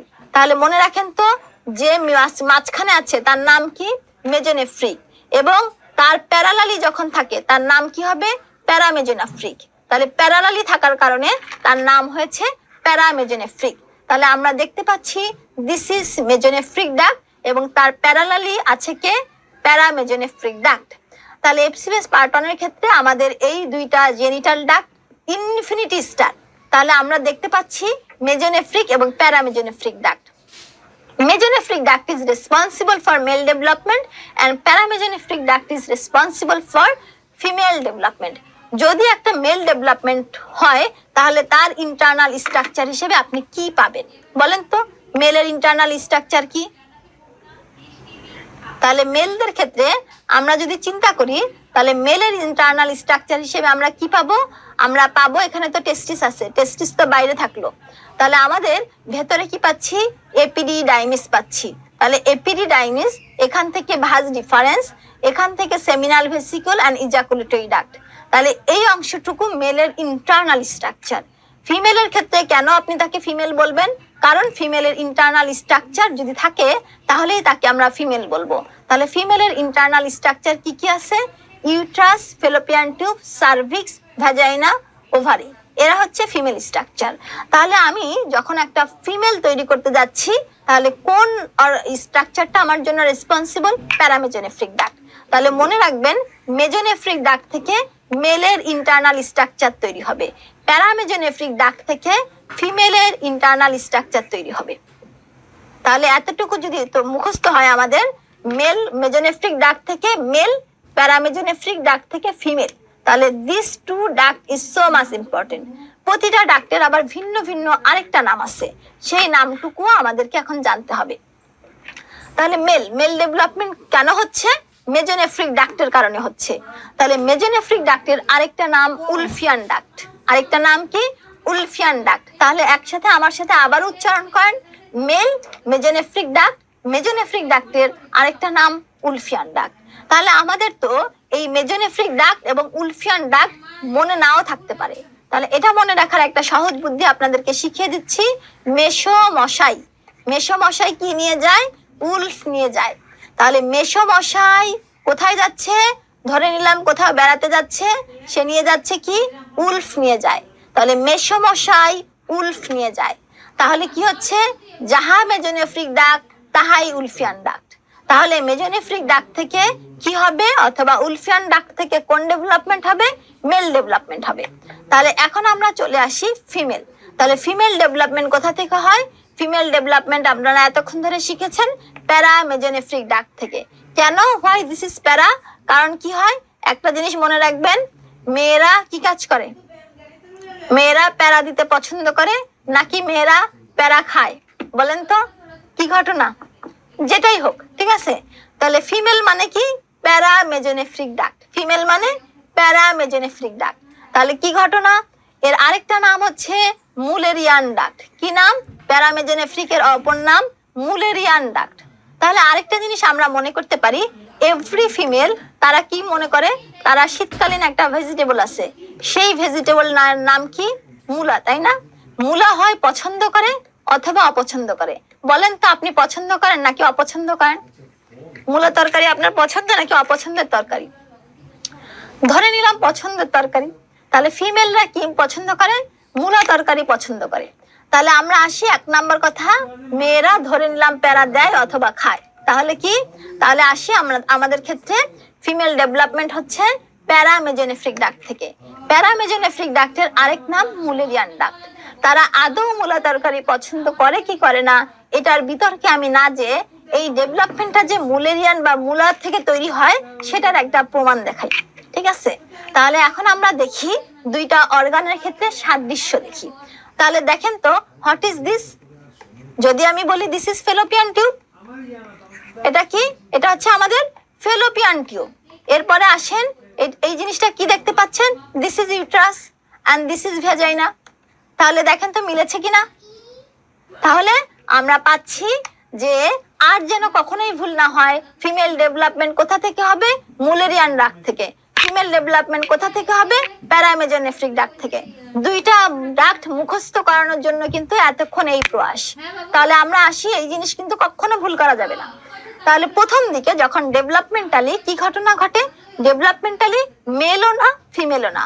আপনারা আজকে যখন পড়েছিলেন তখন আপনারা দেখেছেন যে আপনারা গত ক্লাসে বা এর আগে এমব্রায়োলজি ক্লাসে এই পর্যন্ত তৈরি করেছেন, তাই না? এই এমব্রায়োটা মেলও ছিল না ফিমেলও ছিল না। তাহলে আমরা যখন মেল এবং ফিমেল নিয়ে কথা বলছি স্পেশালি, তখন আমাদের দুইটা ডাক্ট নিয়ে আমরা কনসার্ন। তাহলে ডেভেলপমেন্টালি যে বিষয়টা থাকে, যখন একটা এমব্রায়ো তৈরি হয় তখন সে মেল এবং ফিমেল কোনো অবস্থাতেই থাকে না। তখন তার গোনাডটা কি থাকে? আনডিফারেন্সিয়েটেড গোনাড থাকে। তাহলে 7 উইক পর্যন্ত সে ছেলেও না মেয়েও না, এইরকম একটা অবস্থায় থাকে। 7 সপ্তাহ পরে তার মনে হলো যে এবার আমি ছেলে অথবা মেয়ে হব। তাহলে যদি ছেলে হতে চায় তাহলে কোন ডাক্ট ডেভেলপ করবে আপনারা বলেন তো? মেল হতে গেলে কি হবে? মেসোমশাই উলফ নিয়ে আসে। তাহলে মেজোনেফ্রিক ডাক্ট অথবা উলফিয়ান ডাক্ট তৈরি হবে। যদি মনে হয় যে না আমি ফিমেল হব, তাহলে ফিমেল হতে গেলে আমাকে কোন ডাক্ট হতে হবে? তাহলে প্যারামেজোনেফ্রিক ডাক্ট। আরেক নাম কি? Mullerian duct. তাহলে আমরা আসি, কোন ডাক্টটা মাঝামাঝি থাকে? তাহলে এই যে আমাদের মাঝামাঝি আমরা ডাক্ট পেয়েছি, দিস ইজ মেজোনেফ্রিক ডাক্ট। তার পাশে বসে তাকে প্যারা দেওয়ার জন্য কি আছে? প্যারামেজোনেফ্রিক ডাক্ট। তাহলে যদি আমার মনে হয় যে আমি ছেলে তৈরি হব, তখন আমার এই ডাক্টটা পারসিস্ট করে যাবে। তখন কোন ডাক্ট পারসিস্ট করে যাবে? এই ডাক্ট পারসিস্ট করে যাবে। যদি মনে হয় যে না আমি ফিমেল হব, তখন আমার এই যে এই ডাক্টটা প্যারামেজোনেফ্রিক ডাক্ট পারসিস্ট করে যাবে। তাহলে আমি যদি একটা চেয়ারে বসে যাই, তাহলে আরেকজনের কি ক্ষমতা আছে ওই চেয়ারে এসে বসার? তখন কি হবে? সে দূর থেকে এসে দেখে যাবে যে এখানে অলরেডি একজন বসে আছে। তাহলে সে তখন চলে যাবে। তাহলে যদি মনে হয় যে ফিমেল ডেভেলপমেন্ট হবে, তখন ওই চেয়ারে তার উলফিয়ান ডাক্টের কাজ নাই, তখন উলফিয়ান ডাক্ট অটোমেটিক ধীরে ধীরে রিগ্রেশন হয়ে যাবে, তাহলে সে তখন চলে যাবে। যদি মনে হয় যে না এই বাচ্চাটা মেল তৈরি হবে, তখন কি হবে, উলফিয়ান ডাক্ট পারসিস্ট করবে। সেখানে প্যারামেজোনেফ্রিক ডাক্টের কোনো কাজ আছে? তখন প্যারামেজোনেফ্রিক ডাক্ট দেখবে যে এখানে আমার কোনো কাজ নাই, তাহলে আমি ধীরে ধীরে এই এলাকা থেকে বিদায় নিই। তাহলে এই হলো মূল ঘটনা। তাহলে আনডিফারেন্সিয়েটেড গোনাড প্রথম দিকে এই অবস্থায় থাকবে 7 সপ্তাহ অবস্থাতে। এই গোনাড ছেলেও না মেয়েও না। যদি মনে হয় যে আমি ছেলে হব, তখন কি হবে, তখন সে টেস্টিস হবে। আর যদি মনে হয় যে না আমি ফিমেল হব, তখন সে ওভারি হবে। তাহলে এই স্ট্রাকচারটা, এই রাউন্ড শেপ স্ট্রাকচারটা দেখে বোঝার কোনো উপায় আছে সে ছেলে না মেয়ে? তাহলে এই মুহূর্তে কিন্তু আমরা বলতে পারছি না। সুতরাং এটা কি আছে, আনডিফারেন্সিয়েটেড অবস্থায় আছে। যদি মনে হয় দিস ইজ আইদার ওভারি অথবা টেস্টিস, তার মনে হলো যে আমি ছেলে অথবা মেয়ে হব, তাহলে দুইটারই কাজ কি, যখন ডেভেলপমেন্টাল প্রসেস শুরু হবে তখন সে নিচের দিকে নেমে আসে। ডেভেলপমেন্টালি সে কিন্তু ইন্ট্রা অ্যাবডোমিনাল অর্গান, তারপরে কি হবে, সে নিচের দিকে নেমে আসবে। যদি মেল হয় তাহলে কি হবে, মেল হলে একদম পৃথিবীর বাইরে চলে আসবে, তাই না? টেস্টিস কোথায় থাকে? ছেলেদের লজ্জা শরম কম, ওরা বাইরে থাকে। তাহলে এখানে কি আসবে, টেস্টিস বাইরে চলে আসবে। ফিমেলদের ক্ষেত্রে কি হবে, ওভারি কিন্তু পেলভিক অর্গান, যেহেতু ফিমেলরা প্রেস্টিজিয়াস, তারা পেলভিক রিজিয়নে এসে সাসপেন্ড করে যাবে, তারপরে তার কিন্তু আর ডাউনওয়ার্ড ডেভেলপমেন্ট হবে না। তাহলে এই হলো আমাদের কিছু বেসিক কথাবার্তা। তাহলে এখন আমরা আসেন জেনিটাল স্ট্রাকচারের ক্ষেত্রে গোনাড বা internal ডাক্টওয়ার্ক and external genitalia until up to week 7 all are similar appearance in both sex। তাহলে সেটাই বলেছিলাম যে আমরা গোনাডটা দেখতে পাচ্ছি, এই গোনাড দেখে এই মুহূর্তে আমাদের আইডেন্টিফাই করার ক্ষমতা নাই এটা মেল নাকি ফিমেল। তাহলে তারা অ্যাপারেন্টলি দেখতে একই রকম। যদি মনে হয় মেল হব, তখন কি হবে, উলফিয়ান ডাক্টটা পারসিস্ট করবে। যদি মনে হয় ফিমেল হব, তখন মুলেরিয়ান ডাক্ট পারসিস্ট করবে। এবং সাইমালটেনিয়াসলি যদি মনে হয় আমি ফিমেল হব, তখন ওভারি থেকে কি হবে, ফিমেল হরমোনগুলো আসবে। আর যদি মনে হয় আমি মেল হব, তখন টেস্টিস থেকে মেল হরমোনগুলো আসা শুরু করবে। তাহলে এটাই হলো আমাদের সিস্টেমিক এমব্রায়োলজির মোদ্দা কথা। তাহলে আমরা আজকে দুইটা ডাক্ট নিয়ে কথা বলছি শুরু থেকেই। তাহলে প্রথম ডাক্টের কথা কি বলেছি, মিডিয়ালি যে ডাক্টটা আছে তার নাম কি আছে, তার নাম মুলেরিয়ান ডাক্ট। দেখতে পাচ্ছেন, দিস ইজ মুলেরিয়ান ডাক্ট। পাশাপাশি যে আছে তার নাম প্যারা, ভেতরের দিকে তাহলে ভেতরের দিকে যে ডাক্টটা আছে তার নাম কি, মেজোনেফ্রিক ডাক্ট। তাহলে তার নাম মেজোনেফ্রিক ডাক্ট। যে ডাক্টটা বাইরের দিকে আছে তার নাম প্যারা মেজোনেফ্রিক ডাক্ট, প্যারা মেজোনেফ্রিক ডাক্ট। তাহলে এখন আমরা আসি, তাহলে আমরা সেই ডাক্ট দুইটা নিয়ে এতক্ষণ কথা বলছিলাম। তাহলে মনে হলো যে আমরা একটা ফিমেল তৈরি হব। তাহলে ফিমেল আমি কিভাবে তৈরি হচ্ছি সেটা নিয়ে এখন আমরা আলোচনায় যাচ্ছি। তাহলে ইন এ ফিমেল এমব্রায়ো, এখানে আমাদের ক্রোমোজোমাল প্যাটার্ন কি? তাহলে আপনারা জানেন ফিমেলদের ক্ষেত্রে ক্রোমোজোমাল প্যাটার্ন 46XX, তাই না? তাহলে আমাদের এই ক্ষেত্রে ক্রোমোজোমটা কি থাকবে, XX থাকবে। আপনাদের কি কাছে মনে হয় এখানে কোনো Y আছে? তাহলে আপনারা দেখতেই পাচ্ছেন there is no Y chromosome. তাহলে একটা ফিমেলের ক্ষেত্রে ক্রোমোজোম যখন XX থাকে, there is no Y chromosome. যেহেতু ওয়াই ক্রোমোজোম নাই, তাহলে সেখানে কি SRY জিন, this is called sex region determining gene. তাহলে এটা কি থাকবে, তাহলে SRY জিন থাকবে না। যদি SRY জিন না থাকে, ওয়াই ক্রোমোজোম না থাকে, তাহলে গোনাড কি হবে, ওয়াই নাই, তাহলে মেলের পোর্শনটুকু নাই। তাহলে গোনাড হিসেবে আমরা পক্ষান্তরে পেয়ে যাব ওভারি। তাহলে আমরা কি বললাম, যেহেতু একটা ফিমেলের ক্ষেত্রে ওয়াই ক্রোমোজোম নাই, SRY জিন নাই, তাহলে গোনাড হিসেবে এই যে গোনাডটা আছে, এই গোনাডটা আসলে কি হবে, তখন সে ওভারিতে কনভার্ট হচ্ছে, তখন আমরা গোনাড হিসেবে ওভারি পেয়ে যাচ্ছি। এখন আপনারা নিশ্চয়ই জানেন যে টেস্টিসের ক্ষেত্রে দুই ধরনের সেল থাকে, Sertoli cell and Leydig cell. তাহলে যদি টেস্টিসে সার্টোলি অ্যান্ড লেডিক সেল থাকে, ওভারি থেকে সার্টোলি আর লেডিক সেল পাওয়ার সম্ভাবনা আছে? নিশ্চয়ই না। তাহলে ওভারিতে কি ঘটনা ঘটছে, there is no Sertoli cell, Sertoli cell সেখানে নাই। There is no Leydig cell, তাহলে লেডিক সেলও সেখানে নাই। এখন সার্টোলি সেলের ফাংশন, যেটা আপনারা ফিজিওলজিতে পড়েছেন, এখন আপনাদের কাছে আমার কোশ্চেন, সার্টোলি সেল থেকে কি কি আসে? মনে আছে সার্টোলি সেল থেকে মুলেরিয়ান ইনহিবিটরি ফ্যাক্টর, ইনহিবিন, এই ধরনের অনেক কিছু আসে, তাই না? তাহলে এখন আমরা আসি সার্টোলি সেলে মুলেরিয়ান ইনহিবিটরি ফ্যাক্টর আসে। যদি সার্টোলি সেল না থাকে তাহলে মুলেরিয়ান ইনহিবিটরি ফ্যাক্টর আসতে পারবে? কখনোই আসতে পারবে না। তাহলে যদি দেখা যায় যে এক বাবা অথবা মা নাই, তাহলে তাদের কাছ থেকে সন্তান হওয়ার পসিবিলিটি আছে? নিশ্চয়ই নেই। তাহলে প্রথম কথা আমরা বলছি যে আমাদের যেহেতু ওয়াই ক্রোমোজোম নাই, এই কারণে গোনাডটা আমরা ওভারি পাচ্ছি। ওভারি যদি হয় তাহলে সেখানে কোনো সার্টোলি সেল নাই, সেখানে কোনো লেডিক সেল নাই। যদি সার্টোলি সেল নাই থাকে, সার্টোলি সেলের যে ফাংশন মুলেরিয়ান ইনহিবিটরি ফ্যাক্টর, সে তখন আসতে পারবে না। তাহলে মুলেরিয়ান ইনহিবিটরি ফ্যাক্টর, এই কথার অর্থ আপনি কি বোঝেন? তাহলে আমরা একটু লিখি মুলেরিয়ান ইনহিবিটরি ফ্যাক্টর, তার মানে কি? মুলেরিয়ান ডাক্ট, তাই না? মুলেরিয়ান ডাক্ট, তাকে ইনহিবিট করা হচ্ছে। তাহলে মুলেরিয়ান ডাক্টকে যদি ইনহিবিট করা হয় তখন কি হবে? আপনাকে আমি ইনহিবিট করছি, তাহলে আপনি তৈরি হতে পারবেন না। তখন যে বিষয়টা, তখন হচ্ছে মুলেরিয়ান ডাক্ট আর তৈরি হবে না। তাহলে এখন এই যে অবস্থা, এই অবস্থাকে ইনহিবিট করার কোনো শক্তি নাই।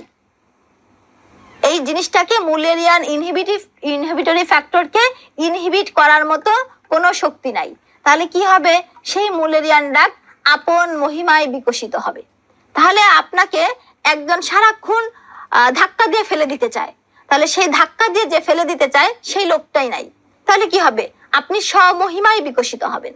তাহলে এই কথাটা এখানে বলা হচ্ছে, যেহেতু সার্টোলি সেল নাই, সার্টোলি সেল থেকে মুলেরিয়ান ইনহিবিটরি ফ্যাক্টর আসে।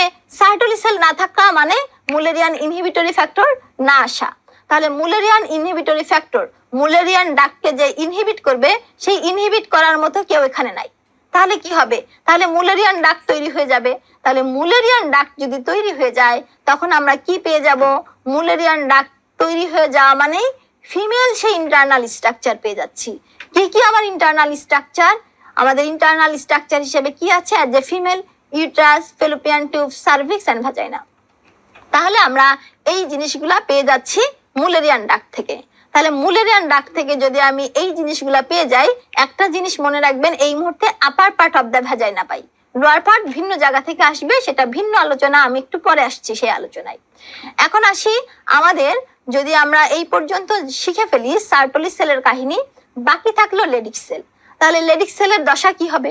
তাহলে এখানে কি হচ্ছে? ওভারি থেকে যদি ওভারি তৈরি হয় তাহলে সেখানে আমরা কোনো লেডিক সেল পাচ্ছি না। তাহলে লেডিক সেলের ফাংশন কি? Leydig cell mainly hormone, male হরমোনটা রিলিজ করে, তার নাম কি? টেস্টোস্টেরন।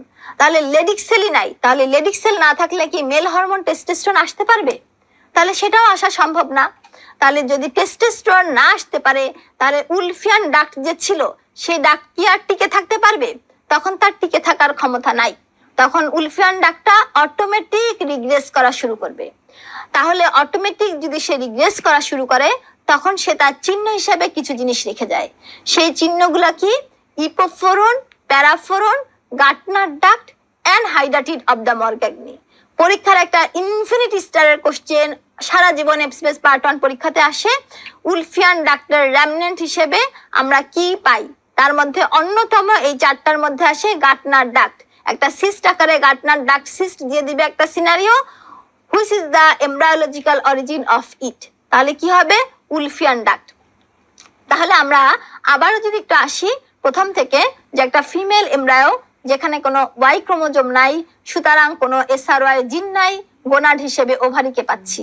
গোনাড হিসেবে যদি ওভারিকে পাই সেখানে আমাদের কোনো সার্টোলি সেল নাই, কোনো লেডিক সেল নাই। যদি সার্টোলি সেল না থাকে, সার্টোলি সেলের যে ফাংশন সেই Mullerian inhibitory factor, Sertoli sell না থাকার কারণে মুলেরিয়ান ইনহিবিটরি ফ্যাক্টর আসতে পারবে না। তাহলে মুলেরিয়ান ডাক্টকে ইনহিবিট করার মতো কোনো শক্তি না থাকলে একদম সাইমালটেনিয়াসলি তখন মুলেরিয়ান ডাক্ট তৈরি হয়ে যাবে। মুলেরিয়ান ডাক্ট যদি তৈরি হয় আমরা কি পাবো? Uterus, cervix, fallopian tube and upper part of the vagina. অপরদিকে আমাদের বাকি ছিল কে? ওভারি থেকে লেডিক সেল আসার কথা না, কারণ কি? টেস্টিস থেকে লেডিক সেল আসবে। যেহেতু ওভারি, তাহলে সেখানে কোনো লেডিক সেল নাই। তাহলে লেডিক সেল না থাকা মানে কোনো টেস্টোস্টেরন আসবে না। টেস্টোস্টেরন যদি না আসে, সেখান থেকে যে টেস্টোস্টেরন রিলেটেড যে ডাক্ট, উলফিয়ান ডাক্ট, তখন সে আর তৈরি হতে পারবে না। তৈরি বলতে সে তো আগে থেকে ছিল, তখন তার মানে কর্মক্ষমতাটা কমে যাবে। তখন উলফিয়ান ডাক্টটা রিগ্রেস করা শুরু করবে। রিগ্রেস করে গেলে কি হবে, আমরা ইপোফ্লোরন, প্যারাফ্লোরন, গার্টনার ডাক্ট এবং হাইডাটিড অফ দ্য মরগ্যাগনি পাবো। আরো একটা বিষয় আমরা আসি, আপনারা নিশ্চয়ই জানেন টেস্টোস্টেরনের অ্যাক্টিভ ফর্মের নাম কি। তাহলে আপনারা যে কথাটা মনে মনে ভাবছেন যে আপু এটা তো খুবই সহজ কোশ্চেন, এটা কিন্তু ফিজিওলজির একটা অন্যতম এসবিএ। টেস্টোস্টেরনের অ্যাক্টিভ ফর্ম হচ্ছে ডিহাইড্রোটেস্টোস্টেরন। এই ক্ষেত্রে যেই এনজাইমটা কাজে লাগে 5 আলফা রিডাক্টেস। এই টোটাল এই লাইনটা থেকেই এসবিএ আসে, এমসিকিউ আসে। তাহলে এখন আমরা আসি, যখন টেস্টোস্টেরনই নাই তাহলে টেস্টোস্টেরনের অ্যাক্টিভ ফর্ম আসার কোনো সম্ভাবনা আছে? আমি পরীক্ষাতেই বসি নাই, আমার পাস করার কোনো সম্ভাবনা আছে? তাহলে ব্যাপারটা এরকমই যে টেস্টোস্টেরন যদি নাই তাহলে ডিহাইড্রোটেস্টোস্টেরন তৈরি হওয়ার কোনো সম্ভাবনাই নাই। তাহলে এই টেস্টোস্টেরনটাই responsible for external genitalia development. তাহলে কি হচ্ছে, যখন টেস্টোস্টেরন নাই, ডিহাইড্রোটেস্টোস্টেরন আসতে পারছে না, তখন অটোমেটিক ভাবে ফিমেল এক্সটার্নাল জেনিটালিয়া তৈরি হবে। কি কি তৈরি হবে? লেবিয়া মেজোরা, মাইনোরা, ক্লাইটোরিস, এরা তখন অটোমেটিক তৈরি হয়ে যাবে। তাহলে আমরা একটু আগে সার্টুলি সেলের কারণে দেখেছি আমাদের ইন্টারনাল অর্গানটা তৈরি হয়ে গিয়েছিল, uterus, cervix, fallopian tube and upper part of the vagina. আর যেহেতু টেস্টোস্টেরন নাই, সেই কারণে আমরা এক্সটার্নাল জেনিটালিয়া হিসেবে পেয়ে গিয়েছি লেবিয়া মেজোরা, মাইনোরা এবং ক্লাইটোরিসকে, সেই সাথে কিছু র্যামনেন্ট পেয়েছে। তাহলে এখন আমরা আসি, এতক্ষণ ধরে ফিমেল ডেভেলপমেন্ট পড়লাম, এখন আমরা আসি মেল ডেভেলপমেন্ট। তাহলে মেল ডেভেলপমেন্ট তো একই রকম বিষয় আসবে। তাহলে প্রথমে আসেন, মেলের ক্রোমোজোম কি? XY, তাই না? তার মানে XY থাকা মানে SRY জিন থাকা।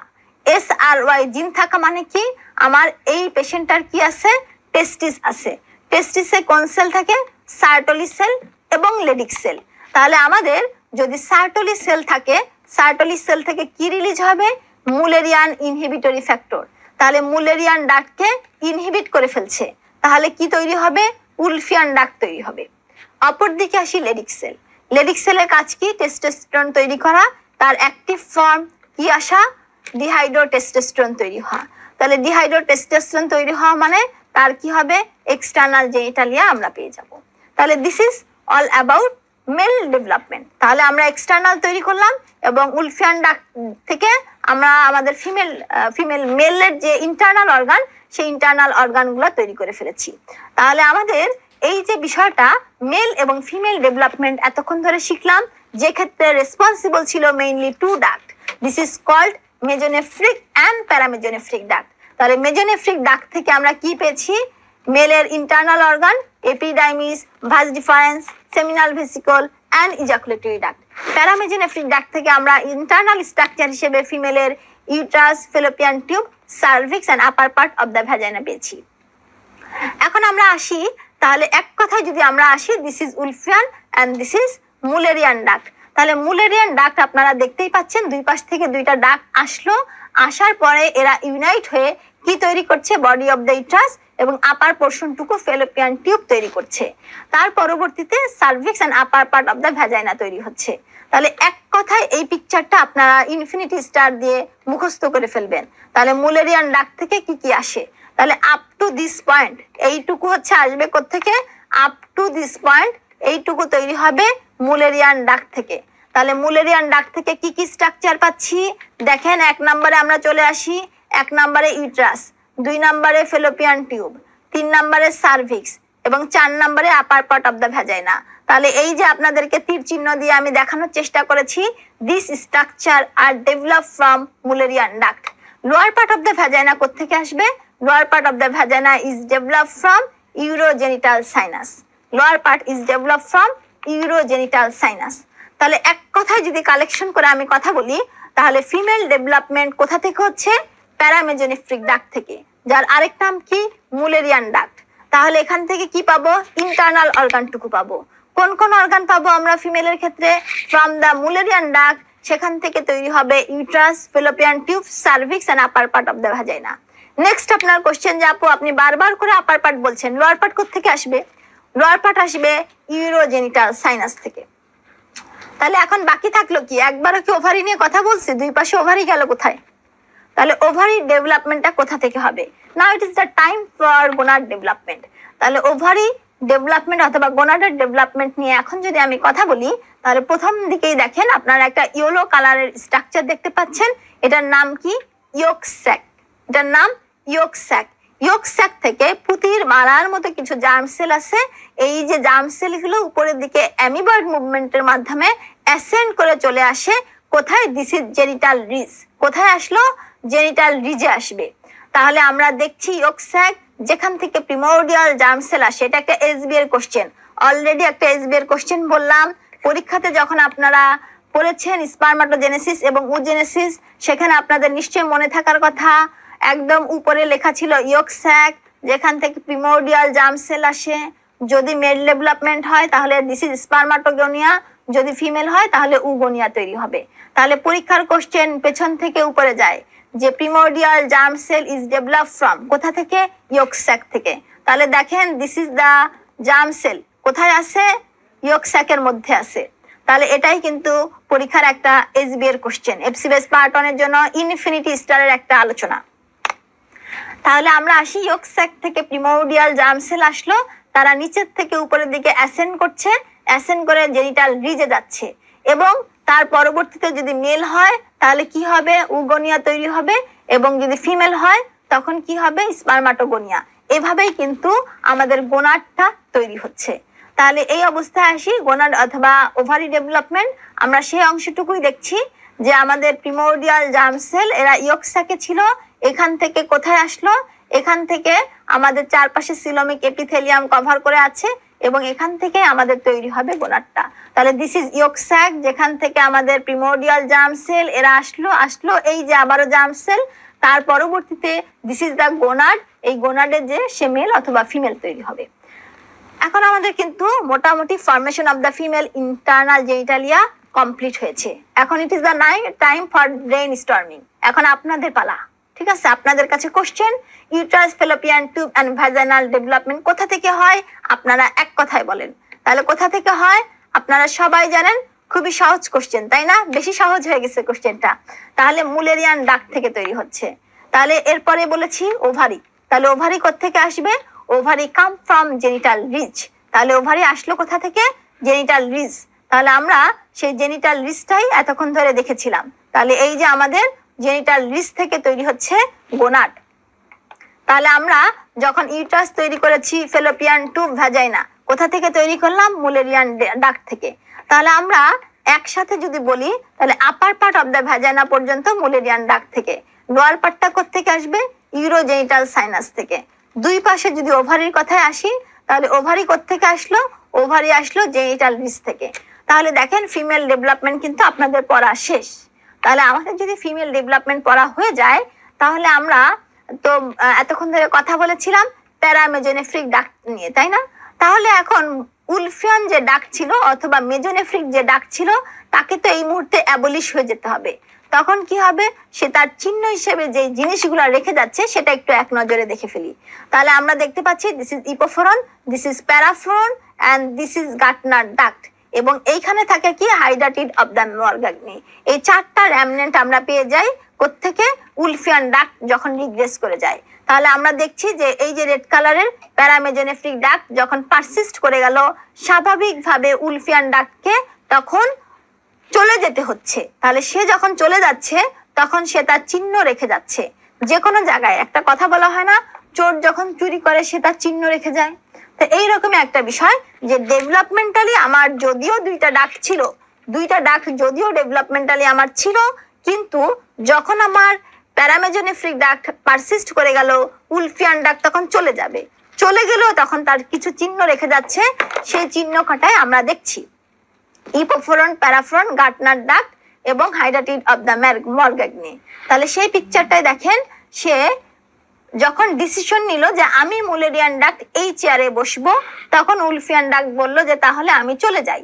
তাহলে তার চলে যাওয়ার পথ শুরু হলো। সে আস্তে আস্তে দেখেন চলে যাওয়া শুরু করলো, এক পর্যায়ে রিগ্রেস করে গেল। রিগ্রেস করে যে সে কি রেখে গেল? Epoophoron, paroophoron, hydatid of the Morgagni and Gartner duct cyst. পরীক্ষাতে এই জিনিসটাই আসে। গার্টনার ডাক্ট সিস্ট কোত্থেকে আসে? This is the infinity star. এটা এফসিবিএস পার্ট 1 এর একটা এসবি এর কোশ্চেন। সারা জীবন এখান থেকে পরীক্ষায় কোশ্চেন এসেছে এবং আসবে, এই জিনিসটা ভুল করার কোনো ওয়ে নাই। তাহলে development of the reproductive organ আমরা শিখলাম, তাই না? তাহলে আমরা যখন বলছি দুইটা ডাক্ট আসলো, lower part of the vagina টুকু আমরা আলাদা করে পড়তে চাই। তাহলে আপনারা জানেন নিচের দিকের যে পোর্শন, সেই ডেভেলপমেন্টালি আমরা হাইনগার্ডের পোর্শন যখন পড়েছি তখন আমরা ক্লোয়াইকা পড়েছিলাম। তাহলে এই যে ক্লোয়াইকা তৈরি হলো, আমরা আস্তে আস্তে ইউরোজেনিটাল সাইনাস পেলাম, সেখান থেকে কিছু সেল প্রলিফারেট করলো যেটা সাইনোভ্যাজাইনাল বাল্ব হলো, এবং পরবর্তীতে এই জায়গাটা ক্যানালাইজ হয়ে lower part of the vagina তৈরি হবে। তাহলে আমি যদি আপনাকে বলি lower part of vagina is develop from, তাহলে 1 নম্বর কথা হবে ইউজুয়ালি টিচাররা এইটাকেই বেশি মনে করেন, ইউরোজেনিটাল সাইনাস। তবে অ্যান্সারে যদি সাইনোভ্যাজাইনাল বাল্ব থাকে, ক্লোয়াইকা থাকে, তাহলে কিন্তু অল আর ট্রু। যদি এমসিকিউতে থাকে তাহলে সবই আপনারা ট্রু দিয়ে আসবেন। তবে স্পেসিফিক্যালি যেটা যে বহুল প্রচলিত হচ্ছে ইউরোজেনিটাল সাইনাস। তাহলে আমরা ওভারঅল একটা ফিমেল ডেভেলপমেন্ট, একটা ফিমেল যে তৈরি হচ্ছে সেই ফিমেল ডেভেলপমেন্ট এতক্ষণ ধরে শিখলাম। কি শিখেছি? Up to vaginal upper part কোত্থেকে আসবে? Mullerian duct. নিচের পার্ট ইউরোজেনিটাল সাইনাস, এবং gonad come from genital ridge. তাহলে একটা ওই যে আপনি শুরুতে আজকে এমব্রায়ো তৈরি করেছিলেন, এই মুহূর্তে আপনি একটা ফিমেল এমব্রায়ো তৈরি করতে সক্ষম হলেন। তাহলে এখন আসি এর পাশাপাশি আমরা এফসিবিএস পার্ট 1 এর কিছু এক্সট্রা ইনফরমেশন গ্যাদার করি, যেটা ক্লিনিক্যাল ক্লাসে আপনাদের পড়ানো হবে। তারপরও আমি আপনাদেরকে একটু দেখিয়ে দিচ্ছি। তাহলে এফসিএস পার্ট 1 এর ক্ষেত্রে একটা পোর্শন থাকে congenital anomaly of the female reproductive system. তাহলে আমি আজকে আপনাদেরকে আবারও বলি যে ওয়ার্ডে যে কাজ করে সেই বকা খায়, যে কাজ করে না সে বকা খায় না। তাহলে যে অর্গানটা আমি তৈরি করতে যাচ্ছি সেই অর্গান তৈরির সময় ক্ষেত্র বিশেষে কিছু অ্যানোমালি তৈরি হতে পারে। তাহলে this is the congenital anomaly of the reproductive system. তাহলে আমাদের ফিমেল অর্গান এইভাবে তৈরি হওয়ার কথা ছিল, কিন্তু তাহলে ফিমেল অর্গান তৈরি হচ্ছে কোথা থেকে? মুলেরিয়ান ডাক্ট থেকে। যদি আমার এখানে কোনো অ্যাবনর্মালিটি থাকে তখন সেটাকে আমি কি বলবো? Mullerian abnormality. Mullerian abnormality. Congenital Mullerian অ্যাবনর্মালিটির ক্ষেত্রে যদি আসি, তাহলে আমার একটা ইউট্রাসের শেপ হওয়া কেমন উচিত ছিল? এই ধরনের একটা সুন্দর তার শেপ হবে। তাহলে এই রকম যদি না হয়ে ভিন্ন রকমের কিছু হয়, সেটাকেই আমি বলছি মুলেরিয়ান অ্যাবনর্মালিটি। কি কি হতে পারে? তাহলে যে বিষয়টা প্রথমেই বলবো, American Society of the Reproductive Medicine Mullerian অ্যাবনর্মালিটিকে 7টা ভাগে ভাগ করেছেন। তাহলে প্রথম যে ভাগ, সেটাতে কি হবে? ইউট্রাসটা একদম ছোট হবে, দিস ইজ ইউনিকর্নিয়েট ইউট্রাস। এরপরে কি হতে পারে? একটা ইউট্রাস এরকম হতে পারে, একটা মাত্র কর্ণ আছে, দিস ইজ ইউনিকর্নিয়েট ইউট্রাস। এরপরে কি হতে পারে? একটা ইউট্রাস এরকম আছে, পাশাপাশি আরেকটা আছে, double uterus, double cervix and double vagina, Mullerian ডাক্টের fusion defect, this is called didelphys. তাহলে কি হচ্ছে? আমরা দেখতে পাচ্ছি ডাবল ইউট্রাস, ডাবল সার্ভিক্স, এরকম যদি অবস্থা হয় তাহলে কি পাচ্ছি? ডাইডেলফাইস পাচ্ছি। যদি দেখা যায় যে ইউট্রাসের কর্ণ এরকম না থেকে 2টা কর্ণ, ঠিক আছে, তখন আমি কি বলবো? বাইকর্নিয়েট ইউট্রাস। বাইকর্নিয়েট ইউট্রাস। যদি দেখা যায় ইউট্রাসটা আমার তৈরি হয়েছিল, কিন্তু আপনাদের নিশ্চয়ই মনে আছে দুই পাশ থেকে কি হওয়ার কথা? দুই পাশ থেকে 2টা মুলেরিয়ান ডাক্ট এসে তারপরে কি হয়? তারা ফিউশন হয়ে যায়, তাই না? তাহলে ফিউশন হয়ে যায়। আপনাদেরকে এই পিকচারটা দেখাচ্ছি, আপনারা একটু খেয়াল করেন। দুই পাশ থেকে 2টা মুলেরিয়ান ডাক্ট আসলো, তাই না? দুই পাশ থেকে 2টা মুলেরিয়ান ডাক্ট এসে ফিউজ হয়ে যাবে, তারপরে বডি অফ দ্য ইউট্রাস তৈরি করবে। তাহলে 2টা ডাক্ট যখন আসলো, তখন এই যে সেপ্টামটা 2টা ডাক্ট এসে যখন আসবে, তখন মাঝখানের সেপ্টামটা এক পর্যায়ে সেপ্টাল রিজর্পশন হয়। যদি রিজর্পশন না হয়ে এই সেপ্টামটা পারসিস্ট করে যায়, ধরে নিলাম এই সেপ্টামটা দেখাই যাচ্ছে, সেপ্টামটা, এই সেপ্টামটা যদি পারসিস্ট করে যায়, তখন এটাকে আমরা বলবো সেপ্টেড ইউট্রাস। কি বলবো? সেপ্টেড ইউট্রাস। সেপ্টেড ইউট্রাস। এর পরের ইউট্রাসে আসি আমরা। এরপরে কি ঘটনা ঘটতে পারে? সেপ্টেড ইউট্রাসের পাশাপাশি কোন ইউট্রাসের ক্ষেত্রে যদি আমি ফান্ডাল ইনডেন্টেশন এরকম পাই, এটাকে আমি বলবো arcuate uterus. Arcuate uterus.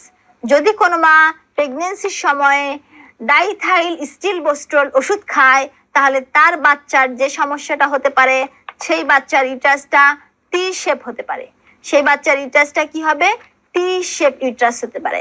This is base related abnormality, diethylstilbestrol related abnormality.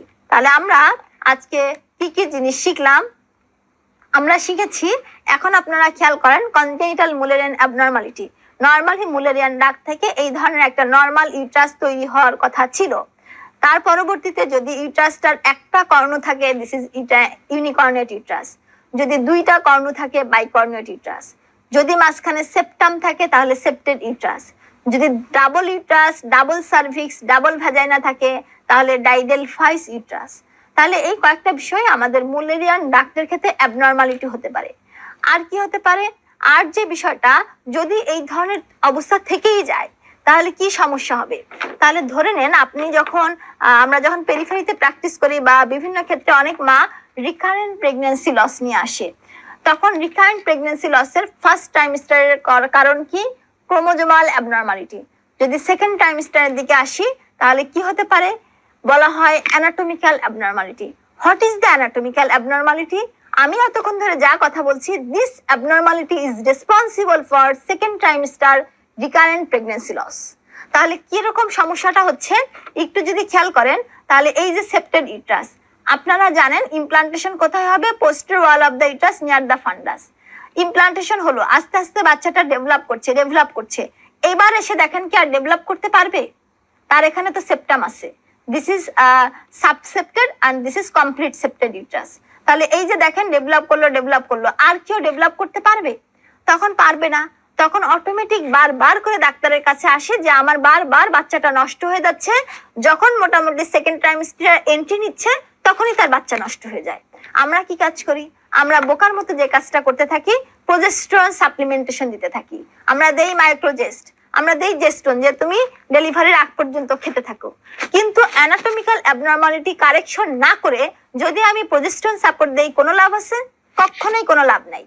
তাহলে এই কারণে আমাকে যে কাজটা করতে হবে, তখন আমাকে এই যে মাঝখান থেকে এই সেপ্টামটাকে কেটে দিতে হবে। This is called metroplasty. তাহলে দিস ইজ কল্ড মেট্রোপ্লাস্টি। আপনি সেপ্টামটাকে কেটে দিলেন, অথবা এটার নাম কি বলতে পারি, সেপ্টোপ্লাস্টি। যখন আমি এই সেপ্টামটা কেটে দিচ্ছি তখন ক্যাভিটি কি হচ্ছে, আমার রিওপেন হয়ে যাচ্ছে। তখন আমার ক্যাভিটি সিঙ্গেল ক্যাভিটি হয়ে যাবে। তখন এর পরবর্তীতে যখন আমি সেপ্টামটাকে রিমুভ করে দিচ্ছি, তখন কি ঘটনা ঘটছে, তখন আমার একটা সুন্দর ক্যাভিটি তৈরি হলো। এর পরবর্তীতে বাচ্চা ডেভেলপ করতে গেলে কি আর কোনো সমস্যা আছে? আর কোনো অসুবিধা তার হবে না। এ কারণে বলা হয়, আপনারা আপনাদের শীটের মধ্যে একটা লাইন দেখবেন যে in septed uterus reproductive outcome is good. তাহলে what is the reproductive outcome, এই কথাটা বলার জন্য আমি এত কথা আপনাদের সাথে বলছি। তাহলে যে বিষয়টা বোঝাচ্ছি যে আমার সেপ্টাম থাকার কারণে আমার বাচ্চাটা যতই করুক, ফার্দার প্রোগ্রেস করতে সে আর পারে না, অ্যাবর্শন হয়ে যায়। এই কারণে আমার কি কাজ, আমার কাজ সেপ্টামটা কেটে দেয়া, ক্যাভিটিটাকে ওপেন করে দেয়া। তার পরবর্তীতে এই মা যখন প্রেগনেন্ট হবে তখন আর তার কোনো অসুবিধা হবে না। এই জন্যই আমরা বলি সেপ্টেড ইউটারাসে reproductive outcome is so good. এখন আমরা আসি কোন ইউটারাসে, আপনার জন্য একটা কুইজ, কোন ইউটারাসে এত কয়টা সমস্যার মধ্যেও নরমাল ডেলিভারি পসিবল? ঠিক আছে, কার অবস্টেটিক্যাল আউটকাম, এখন শব্দটা ইউজ করছি, অবস্টেটিক্যাল আউটকাম কার ভালো। তাহলে এখন আমি আপনাকে দেখাই যে দিস ইজ ডাইডেলফাইস ইউটারাস। কি হবে, ডাবল সার্ভিক্স হতে পারে, ডাবল ভ্যাজাইনা হতে পারে। তাহলে এখন সেটা যাই হোক না কেন, ডাইডেলফাইস, ডাই শব্দের অর্থ কি দুই, তাহলে এভরিথিং ইজ টু। কি দুইটা ইউটারাস, দুইটা সার্ভিক্স, দুইটা ভ্যাজাইনা, তবে ভ্যাজাইনা একটা হলেও সমস্যা নেই। তাহলে আমরা আসি, এখানে আমরা একটা ভ্যাজাইনা দেখতে পাচ্ছি, এখানে দুইটা ভ্যাজাইনা দেখতে পাচ্ছি। ডাইডেলফাইসের ক্ষেত্রে এই যে দেখেন আমার posterior wall of the near the ফান্ডাসে কনসেপশন হলো, তারপরে এইটা ফার্দার প্রোগ্রেস করলো, ডেলিভারি হতে কোনো সমস্যা আছে? নিশ্চয়ই নাই। আবার আসি আমি ডাইডেলফাইসে, আমার এই ইউট্রাইন ক্যাভিটিতে আমার বাচ্চা বড় হচ্ছে, একটা সার্ভিক্স আর একটা আলাদা সেপারেট ভ্যাজাইনা, ডেলিভারি হতে কোনো অসুবিধা আছে? নাই। এই কারণে বলা হয় কোন ইউটারাসের ক্ষেত্রে সাকসেসফুল প্রেগন্যান্সি সম্ভব, দিস ইজ ডাইডেলফাইস। কোন ইউটারাসের ক্ষেত্রে আমার রিপ্রোডাক্টিভ আউটকাম ভালো, দিস ইজ সেপ্টেড ইউটারাস। ক্লিয়ার? যদি আমাদের আইডিয়া ক্লিয়ার হয়ে যায় তাহলে আমরা পরবর্তী আলোচনায় চলে যাই। এখন আমরা আসি, আমরা একটু আগে আরেকটা কথা বলেছিলাম ইউট্রাইন হাইপোপ্লাসিয়া অথবা অ্যাজেনেসিস। তাহলে what is agenesis? Mullerian duct নাই অথবা আমার যে ইউট্রাসের স্ট্রাকচার সেটা তৈরি হয়নি। তাহলে মুলেরিয়ান অ্যাজেনেসিস মানে কি? আমার this is the normal uterus. তাহলে মুলেরিয়ান ডাক্ট যদি না থাকে তাহলে মুলেরিয়ান ডাক্ট থেকে যে কয়েকটা জিনিস আসার কথা ছিল সেই কয়েকটা জিনিস আসবে না। তাহলে মুলেরিয়ান ডাক্ট থেকে কি কি জিনিস আসার কথা ছিল? আপনি জানেন ইউট্রাস আসবে, সার্ভিক্স আসবে, আপার পার্ট অফ দ্য ভ্যাজাইনা আসবে, তাহলে আমাদের এবং ফেলোপিয়ান টিউব আসবে। তাহলে কি ঘটনা ঘটবে? মুলেরিয়ান ডাক্ট না থাকা মানে এই কটা জিনিস থাকবে না। থাকবে কি? ওভারি। তাহলে ওভারি আসলো কোথা থেকে? ওভারির অরিজিন তো ভিন্ন জায়গা থেকে ছিল। কোনটা রিকল করেন তো? This is genital ridge. তাহলে জেনিটাল রিচ থেকে তখন আমার ওভারিটা কিন্তু ঠিকই ডেভেলপড হবে। তাহলে মুলেরিয়ান অ্যাজেনেসিসের ক্ষেত্রে যদি আসি, তাহলে মুলেরিয়ান অ্যাজেনেসিস হলে কি কি সমস্যা হবে এই পিকচারটা একটু ভালোভাবে দেখেন। তাহলে দিস ইজ নর্মাল ইউট্রাস। তাহলে দিস ইজ নর্মাল ইউট্রাস কোথা থেকে ডেভেলপ হলো? মুলেরিয়ান ডাক্ট থেকে ডেভেলপ হলো। মুলেরিয়ান ডাক্ট নাই, তাহলে কি হচ্ছে? আমার এই কোনো কিছু থাকছে না, রেড কালার চিহ্নিত যে পোর্শন তার কিচ্ছু থাকবে না। তাহলে থাকবে কি? একমাত্র ওভারি থাকবে এবং lower part of the vagina থাকবে, এইটুকুই আমি পাবো। তার কারণ কি? আমার ওভারি তৈরি হয়েছে জেনিটাল রিচ থেকে এবং আমার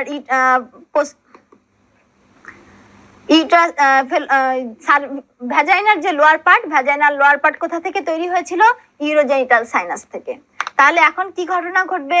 এই যে আমরা এটাকে বলছি মুলেরিয়ান ডাক্ট না থাকা, এটার নামই মুলেরিয়ান অ্যাজেনেসিস। এটার অপর নাম এমআরকেএইচ সিনড্রোম, মায়ার রকিটানস্কি কুস্টার হসাস সিনড্রোম। তাহলে এখানে কি এই চারজন ভদ্রলোক মিলে বের করেছেন মায়ার রকিটানস্কি কুস্টার হসাস সিনড্রোম। আমি এগেইন রিপিট করছি। তাহলে এখানে কি হচ্ছে? যেহেতু এই ক্ষেত্রে এই জিনিসগুলো নাই, সে কিন্তু কিছু সমস্যা নিয়ে আপনার কাছে আসবে। তাহলে যে মানুষটার ইউট্রাস নাই, আপনার কি মনে হয় তার মাসিক হবে? যার ইউট্রাস নাই তার কি বাচ্চা হবে? তাহলে এটা হচ্ছে আপনাদের কাছে আমার কোশ্চেন। তাহলে এখন আমি আসি, এখন এই পিকচারটার দিকে একটু নজর দেন। This is the infinity star picture for Mullerian agenesis. তাহলে যে মেয়েটার মুলেরিয়ান ডাক্ট অ্যাবসেন্ট, তার কি নাই? তার ইউট্রাস নাই, সার্ভিক্স নাই, ভ্যাজাইনা নাই, ফেলোপিয়ান টিউব নাই। তাহলে আছে কি? একমাত্র ওভারি এবং lower part of the vagina. তার কারণ আমি বলেছি ডেভেলপমেন্টালি এই কয়েকটা জিনিসই অন্য জায়গা থেকে আসছে। তাহলে এই যে একটা মুলেরিয়ান অ্যাজেনেসিস থাকার পরে তার দেখতে আকার আকৃতি কেমন হবে? সে কি মেয়ে নাকি ছেলে হবে? তাহলে এখন বলেন তো, নিঃসন্দেহে সে মেয়ে হবে। কেন সে মেয়ে হবে? কারণ তার তো ওভারি আছে। তাহলে তার ওভারি থেকে কি আসতেছে? ইস্ট্রোজেন আসতেছে, প্রোজেস্টেরন আসলো। তাহলে ইস্ট্রোজেন প্রোজেস্টেরন আসার কারণে আপনি এই যে মেয়েটাকে দেখতে পাচ্ছেন, এই মেয়েটাই সেই মুলেরিয়ান অ্যাজেনেসিসের পেশেন্ট। তাহলে সে অবশ্যই দেখতে মেয়ে হবে। তাহলে আপনার পরীক্ষাতে একটা এসবিএ ছিল in Mullerian agenesis chromosome is 46XX। তাহলে সে যে মেয়ে হবে, কারো কোনো সন্দেহ আছে আর আপনাদের মধ্যে? যদি সন্দেহ থেকে থাকে তাহলে এই মেয়েটার দিকে খেয়াল করেন। দ্বিতীয় কথা, তার মধ্যে কি কোনো প্রেম ভালোবাসা হতে পারে? এটার অ্যান্সারটাও এই যে পেছনের ছেলেটা দিয়ে দিচ্ছে। দ্বিতীয় কথা, সে কি বিয়ে করতে পারে? এটার অ্যান্সারটাও পেছনের ছেলেটা দিচ্ছে। তাহলে কি ঘটনা? তাহলে ঘটনা হচ্ছে সে অবশ্যই মেয়ে হবে। কারণ কি? এবং তার মধ্যে যে প্রেম ভালোবাসার কথা আমি বলেছি তার তো ফেমিনাইন হরমোন ইস্ট্রোজেন প্রোজেস্টেরন, তার মানে এই ক্ষেত্রে তার কোনো অসুবিধা নাই। দ্বিতীয় যে বিষয়, শুধুমাত্র তার সমস্যা একটাই, তার কখনো মাসিক হবে না, তার কখনো বাচ্চা হবে না। সে কি নর্মাল কনজুগাল লাইফ লিড করতে পারবে? অবশ্যই পারবে। এটার অ্যান্সারও এই ছেলেটা। ঠিক আছে? তাহলে যে বিষয়টা দেখেন, মেয়েটা আপনাকে অ্যান্সার দিচ্ছে মিসিং, তার মানে তার ইউট্রাস নাই, I can not have children, আমার বাচ্চা নাই। তাহলে তারা কিন্তু নর্মাল একটা কনজুগাল লাইফ খুব ভালোভাবেই লিড করতে পারবে। তাহলে ঘটনা যেটা, এখান থেকে মুলেরিয়ান অ্যাজেনেসিস থেকে কোশ্চেন আসে তার ক্রোমোজোমার প্যাটার্ন কি, সে মেয়ে নাকি ছেলে? তাহলে ফিমেল। এর পরবর্তীতে যে কথা, যে এরকম যদি হয় তাহলে আমরা এই পেশেন্টদেরকে কি বলতে পারি? এই পেশেন্টদের ক্ষেত্রে আমরা কিছু কাজ করতে পারি। এটা আপনাদের পরীক্ষার জন্য না, আমি জাস্ট জানানোর জন্য আমি কিছু আপনাদেরকে বলে দিচ্ছি। তো সেই ক্ষেত্রে কি আমরা এই ধরনের পেশেন্টদেরকে অবশ্যই বলবো তার সেলফ ডেভেলপমেন্টের জন্য সে তার পড়াশোনা তার স্কিল ডেভেলপ করবে এবং সে বিয়ে করতে পারবে, সে নর্মাল কনজুগাল লাইফ লিড করতে পারবে, তার কখনো মাসিক হবে না, তার কখনো বাচ্চা হবে না। এইগুলা নিরাশার কথা হলো, তাকে আশার কথা আমি বলবো যে আপনি বিয়ে করতে বাধা নাই, আপনার কনজুগাল লাইফ লিড করতে বাধা নেই। তো এই ক্ষেত্রে আমাদের যে বিষয়টা থাকে, বিয়ে যখন তার ঠিক হবে সে তার অপোজিট পার্টনারকে অবশ্যই জানাবে যে আমার কখনো কিন্তু বাচ্চা হবে না। এবং দ্বিতীয় যে কথা, সে যে কাজটা করবে বিয়ে ঠিক হওয়ার 3 মাস আগে চলে আসবে, তখন আমরা গ্রাজুয়াল মেডিকেল ম্যানেজমেন্টের ক্ষেত্রে গ্রাজুয়াল ভ্যাজাইনাল ডাইলেটর দিয়ে জায়গাটাকে স্পেশিয়াস করে দিতে পারি, অথবা সার্জিক্যাল ম্যানেজমেন্টের ক্ষেত্রে ভ্যাজাইনোপ্লাস্টি করতে পারি। এটা হচ্ছে আমাদের মুলেরিয়ান অ্যাজেনেসিস সম্পর্কে কথা। তাহলে এই পেশেন্টটা আপনার কাছে যখন আসবে, কখন তার এই জিনিসটা আইডেন্টিফাই হবে? যখন তার মাসিক হচ্ছে না, তখন কিন্তু সে কি হচ্ছে অনেক ওরিড। এই ওরিড অবস্থায় আপনার কাছে আসলো, তার মা নিয়ে আসবে যে ম্যাডাম আমার মেয়েটার তো মাসিক হচ্ছে না। তাহলে আপনার প্রথম কমপ্লেইন আপনি লিখলেন not development of the administration yet. দ্বিতীয় কথা কি, অ্যাজ এ ডক্টর আপনার কমপ্লেইন শোনার পরে আপনার এক্সামিনেশন করতে যাওয়ার কথা, তখন আপনি কি দেখবেন? Secondary sexual characteristics. প্রথমেই ব্রেস্ট দেখেন, আপনি ওয়েল ডেভেলপ ব্রেস্ট দেখতে পাবেন। অ্যাক্সিলারি এবং পিউবিক হেয়ারে আসেন, সেটাও আপনি ওয়েল ডেভেলপ পাবেন। আপনি এর পরবর্তীতে পার অ্যাবডোমেনে হাত দেন, নাথিং সিগনিফিকেন্ট। পার ভ্যাজাইনাতে হাত দেন, আপনি কি পাচ্ছেন? যে অংশটুকু ইউরোজেনিটাল সাইনাস থেকে এসেছিল, শর্ট ব্লাইন্ড ভ্যাজাইনা। কি পাবেন? Short blind vagina. আপনার মাথার মধ্যে চলে আসলো maybe this is A case of Mullerian agenesis. যে কোনো জিনিস হলেও তার ডিডি থাকে। তাহলে যে বিষয়টা, আপনি তখন কি করতে পাঠাবেন? ক্রোমোজোম করতে পাঠাবেন। ক্রোমোজোম করতে পাঠানোর পরে যখন আপনি দেখলেন 46XX, তখন আপনি confirm this is Mullerian agenesis. তাহলে ক্যারিওটাইপিং দিয়ে আমরা এই জিনিসটাকে কনফার্ম করতে পারি। এখন আসি এর পরের কথা, যে এই রকম আরেকটা ডিজিজ নিয়ে পেশেন্ট আসতে পারে, তার নাম অ্যান্ড্রোজেন ইনসেনসিটিভিটি সিনড্রোম। কি নাম?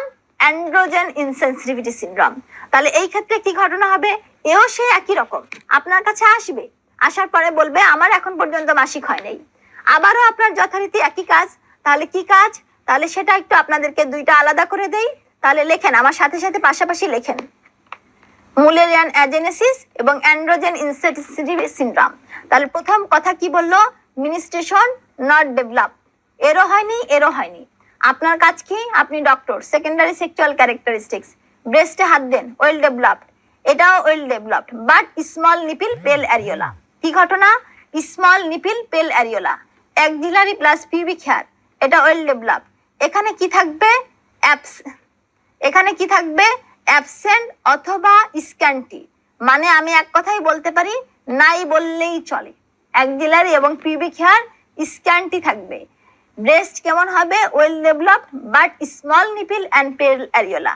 পার অ্যাবডোমেনে হাত দেন, পার অ্যাবডোমেনে এখানে কি হবে? Everything is okay, but in AIS এখানে কি হবে? এখানে আপনি একটা পালপেবল সোয়েলিং পাবেন। This indicate ectopic gonad. এটা কি? একটা পালপেবল সোয়েলিং পাচ্ছি। এটা আসলে গোনাড। কোন গোনাড জানেন? এটা আসলে টেস্টিস। কি ঘটনা? এটা আসলে কিন্তু টেস্টিস। তাহলে কি ছিল আপনাদেরকে আজকে ডেভেলপমেন্টালি আমি বলেছিলাম যে ইনগুইনাল ক্যানাল দিয়ে টেস্টিস এবং ওভারি দুইটাই কোথায় থাকে? Intra abdominal organ. তারপরে ওরা আস্তে আস্তে নিচে নেমে আসে। কোথা থেকে নিচে নেমে আসবে? ইনগুইনাল ক্যানাল দিয়ে নিচে নেমে আসবে। তারপরে বলেছিলাম ছেলেদের স্ট্রাকচার একদম বাইরে চলে আসবে।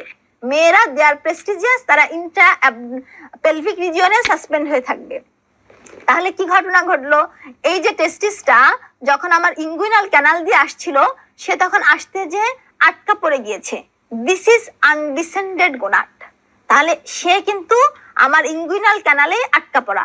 এই সোয়েলিংটাকে আমি হাত দিলে ইনগুইনাল ক্যানালের এখানে একটা সোয়েলিং পাবো। তাহলে পার অ্যাবডোমেনে যখন আমি একটা সোয়েলিং পাচ্ছি, আমার মাথায় ডিডি হিসেবে চলে আসবে this is androgen insensitivity syndrome. পার অ্যাবডোমেনের পরে পার ভ্যাজাইনাতে আসেন, তাহলে পার ভ্যাজাইনাতে কি পাবেন? দুইটার ক্ষেত্রে শর্ট ব্লাইন্ড ভ্যাজাইনা পাবেন। ক্যারিওটাইপিং করতে দেন, ক্যারিওটাইপিং এর কথা বলে দেবে XX, আর যার আছে টেস্টিস তার ক্যারিওটাইপিং আর কি বলবে? 46XY। তাহলে ঘটনা ছিল কি? সে আপনার কাছে এসেছে, আমার এখন পর্যন্ত মাসিক হয় না, সে দেখতে ফিমেলের মতোই। তাহলে আপনি সে আসার পরে আপনি বললেন পরীক্ষা নিরীক্ষা করে, বাবা তুমি তো মাসিক হওয়ার জন্য আসছো, তুমি তো আসলে মেয়ে, কিন্তু আসলে তুমি মেয়ে না, তুমি ছেলে। তাহলে অবস্থা কি হবে? ঠিক আছে, সে ছোটবেলা থেকে সামাজিক ভাবে সবসময় জানে আমি মেয়ে, তাহলে আমার মাসিক হচ্ছে না, আমি আসলাম ডাক্তারের কাছে, ডাক্তার এসে আমাকে হঠাৎ করে বলে দিল তুমি ছেলে। তা পেপার পত্রিকায় মাঝে মাঝে মানে প্রায়শই আসে না? তাহলে ব্যাপারটা হচ্ছে কি, this is androgen insensitivity syndrome. তার ব্রেস্ট ওয়েল ডেভেলপ ছিল, অ্যাক্সিলারি পিউবিক হেয়ার কম ছিল, সে সেটা বুঝতে পারে নাই। তারপরে এছাড়া কি ছিল, তার যেহেতু ফেমিনাইন সে দেখতে, সেটাও সে বুঝতে পারে নাই। ইনগুইনাল ক্যানালের সোয়েলিংটাকে তো সে তো বোঝেও নাই, পাত্তাও দেয় নাই। আপনি হাত দিয়ে কি পেয়েছেন? শর্ট ব্লাইন্ড ভাজাইনা পেয়েছেন। তাহলে এইটাই হলো মূল বিষয় যে অ্যান্ড্রোজেন ইনসেনসিটিভিটি সিনড্রোমের। তাহলে আপনাদেরকে নামটা একটু ভাগ করে বলি। Androgen insensitivity syndrome. কেন সে ফিমেলের মতো দেখতে? কারণ তার বডিতে যে অ্যান্ড্রোজেনটা আছে সে কাজ করতে পারছে না। সে কেন? সে ইনসেনসিটিভ, তার রিসেপ্টরে গন্ডগোল আছে। তাহলে যে অ্যান্ড্রোজেনটুকু ছিল সে যেহেতু ইনসেনসিটিভ, এই জন্যই এটার নাম অ্যান্ড্রোজেন ইনসেনসিটিভিটি সিনড্রোম। এইটার আরেকটা নাম আছে টেস্টিকুলার ফেমিনাইজেশন সিনড্রোম। ভেতরে কি আছে? টেস্টিস। দেখতে কেমন? ফিমেল। তাহলে ভেতরে টেস্টিস থাকা সত্ত্বেও সে ফিমেল, তাহলে এই জন্য এটা আরেকটা নাম টেস্টিকুলার ফেমিনাইজেশন সিনড্রোম। তাহলে এখন আমরা আসি, this is female face. Breast গ্রোথটা ঠিকই থাকবে, স্মল নিপল, পেল অ্যারিওলা। আপনি যদি পিবিকের দিকে তাকান একেবারে স্ক্যান্টি এক্সালিরান পিবিক হেয়ার। এরপরে যদি আমরা আসি, এখানে একটা সোয়েলিং পাবো যেটা আমার আনডিসেন্ডেড টেস্টিস, পার ভ্যাজাইনাতে শর্ট ব্লাইন্ড ভ্যাজাইনা পাবো। এখন এইটা ক্লিনিক্যালি আলাদা করার পার্থক্য একটাই, আমার পার অ্যাবডোমেনে হাত দেয়া, ইনগুইনাল রিজনে হাত দেয়া। পরীক্ষার হলে আপনাকে বলে দিবে there is a palpable swelling in the inguinal region, there is a palpable mass in the abdomen. এই কথা বলা মাত্রই আপনি অ্যান্ড্রোজেন ইনসেনসিটিভিটি সিনড্রোম লিখবেন। যদি না পারেন তার চাইতে দুঃখজনক কিছু হবে না, এই ছবিটা দেখায় আমি আপনাদেরকে এই অংশটুকুই ক্লিয়ার করতে চাচ্ছি। তাহলে দিস ইজ এআইএস, যেখানে সোয়েলিংটা দেখা যাচ্ছে। এর চাইতে আর কোনো পিকচার কি দেখা যায়? আমাকে একটু বলবেন। তাহলে this is androgen insensitivity syndrome. তাহলে সমস্ত কথা দেখেন এখানে লেখা আছে। এই ছবি এটা আমি এক্সট্রা করে পড়াইলাম আপনাদের, এটা ক্লিনিক্যালি পড়ানো আসবে, তারপরে আপনারা চাইলে স্ক্রিনশটটা দিয়ে রাখতে পারেন। তাহলে এটা দেখতে ফিমেল, এক্সটার্নাল জেনিটালিয়া ফিমেলের মতো, তার ব্রেস্টটা অ্যাডিকুয়েট ডেভেলপমেন্ট হবে, small nipple and pale areola থাকবে, অ্যাক্সিলারি পিউবিক হেয়ার স্ক্যান্টি অথবা অ্যাবসেন্ট থাকবে, এবং রোগীটা আপনার কাছে অ্যামেনোরিয়া নিয়ে আসবে, primary amenorrhoea, vagina short and blind হবে। তাহলে এতক্ষণ ধরে যা কথা বললাম সেটার কম্পাইল করে এখানে আমি দেখাচ্ছি। This is also called testicular feminization syndrome. Karyotyping করলে আমরা 46XY ক্যারিওটাইপ পাবো। This is a X linked recessive disorder. তাহলে এখন আসি এফসিপিএস পার্ট 1 এর অ্যানাদার টপিকসে। অ্যানাদার একটা গুরুত্বপূর্ণ topics, formation of the female external genitalia. তাহলে এখান থেকে যে জিনিসটা মেইনলি আসে, হোমোলোগাস স্ট্রাকচার। রিসেন্টলিও পরীক্ষাতে এই জায়গা থেকে কোশ্চেন এসেছিল। This is the infinity star topics, যেটা এফসিপিএস পার্ট 1 পরীক্ষাতে এমসিকিউ পরীক্ষাতে আসে অথবা এসবি আসে। এখান থেকে একটা কোশ্চেন আসবেই, ঠিক আছে? তাহলে আমরা আসি এটা কিভাবে তৈরি হচ্ছে। তাহলে আমরা যদি এইদিকে তাকাই, this is labio scrotal swelling. ভিতরের দিকে পার্পল কালারের যেটুকু দেখতে পাচ্ছেন, দিস ইজ জেনিটাল ফোল্ড অথবা ইউরেথ্রাল ফোল্ড। এরা উপর দিকে যে যখন মিট করলো এই জায়গাটাকে আমরা তখন বলি জেনিটাল টিউবারকল। তাহলে this is labio scrotal swelling, this is genital fold and this is genital tubercle. তাহলে এই যে ল্যাবিও স্ক্রোটাল সোয়েলিং শব্দটাকে দুই ভাগে ভাগ করে ফেলেন তো, ল্যাবিও স্ক্রোটাল। তাহলে ইন কেস অফ ফিমেল কি তৈরি হবে? Labia majora. In case of male scrotum তৈরি হবে। তাহলে ল্যাবিয়া মেজোরা যদি কোথায় থাকে? বাইরে। ভেতর দিকে কি তৈরি হবে? ল্যাবিয়া মাইনোরা তৈরি হবে। It's come from genital fold অথবা ইউরেথ্রাল ফোল্ড। তাহলে সে অংশটুকুই দেখেন, এই যে আমার এই অংশটুকু যদি আমরা খেয়াল করি, এখান থেকে আমাদের কি হচ্ছে, এই যে এই জায়গাটা ল্যাবিয়া মেজোরা তৈরি হচ্ছে। ইউরেথ্রাল ফোল্ড থেকে কি আসতেছে? ল্যাবিয়া মাইনোরা আসতেছে। জেনিটাল টিউবারকল থেকে কি আসলো? ক্লাইটোরিস আসলো। তাহলে এই রকম ভাবেই আমাদের ফিমেল স্ট্রাকচার গুলো তৈরি হয়। তাহলে development of the external genitalia of the female আশা করছি আমরা বুঝতে পেরেছি। তাহলে এখান থেকে সিমিলারলি কি তৈরি হচ্ছে, তাহলে আমরা যদি দেখি এই যে পার্পল কালারের স্ট্রাকচার, পার্পল কালারের স্ট্রাকচার, এটাকে কি বলেছিলাম? ল্যাবিও স্ক্রোটাল সোয়েলিং। তাহলে এখান থেকে কি আসলো? এখান থেকে দেখেন ল্যাবিয়া মেজরা আর এদিক থেকে স্কোটাম। তাহলে this is the homologous structure, this is the homologous structure. Genital tubercle থেকে কি তৈরি হচ্ছে? এখান থেকে তৈরি হচ্ছে clitoris, glans clitoris. In case of male পেনিসের গ্ল্যান্স তৈরি হবে। তাহলে এইভাবেই আমাদের যে বিষয়গুলো হোমোলোগাস স্ট্রাকচার গুলা পড়তে হবে। তাহলে আমাদের হোমোলোগাস স্ট্রাকচারের একটা বক্স আছে আমাদের শীটের মধ্যে, আমরা এই অংশটুকু ইনফিনিটি স্টার দিয়ে পড়বো। পরীক্ষাতে একটা কোশ্চেন ছিল এফসিএস পার্ট 1 জুলাই 2023-এ, যে appendix of the testis, appendix of the epididymis, এটার হোমোলোগাস স্ট্রাকচার কি? আমি আপনাদেরকে অ্যাপেন্ডিক্স অফ দ্য টেস্টিসটা একটু চেনানোর চেষ্টা করছি। তাহলে এপিডিডাইমিসের এখানে যে এই অংশটুকু দেখতে পাচ্ছেন, this is called appendix of testis অথবা appendix of the epididymis, appendix of the epididymis. এখন এফসিএস পার্ট 1 এর অ্যানাদার ইম্পর্টেন্ট টপিকস প্লাসেন্টা। এখান থেকে দিয়ে রাখেন one question must must and must. তার কারণ কি? ইচ অ্যান্ড এভরি ইয়ারে প্লাসেন্টা থেকে কোশ্চেন আসবে। এমন কোনো বছর বাকি নাই যেখানে প্লাসেন্টা থেকে কোশ্চেন আসে নাই। তাহলে প্লাসেন্টা থেকে আমরা যদি একটু খেয়াল করি, এটা আপনাদের এর আগে বেসিক এমব্রায়োলজি ক্লাসে পড়ানো হয়েছে, তারপরও আমি একটু বলছি। প্লাসেন্টা একটা ডিসকার্ডেড হোমোডেসিডুয়াল একটা অর্গান।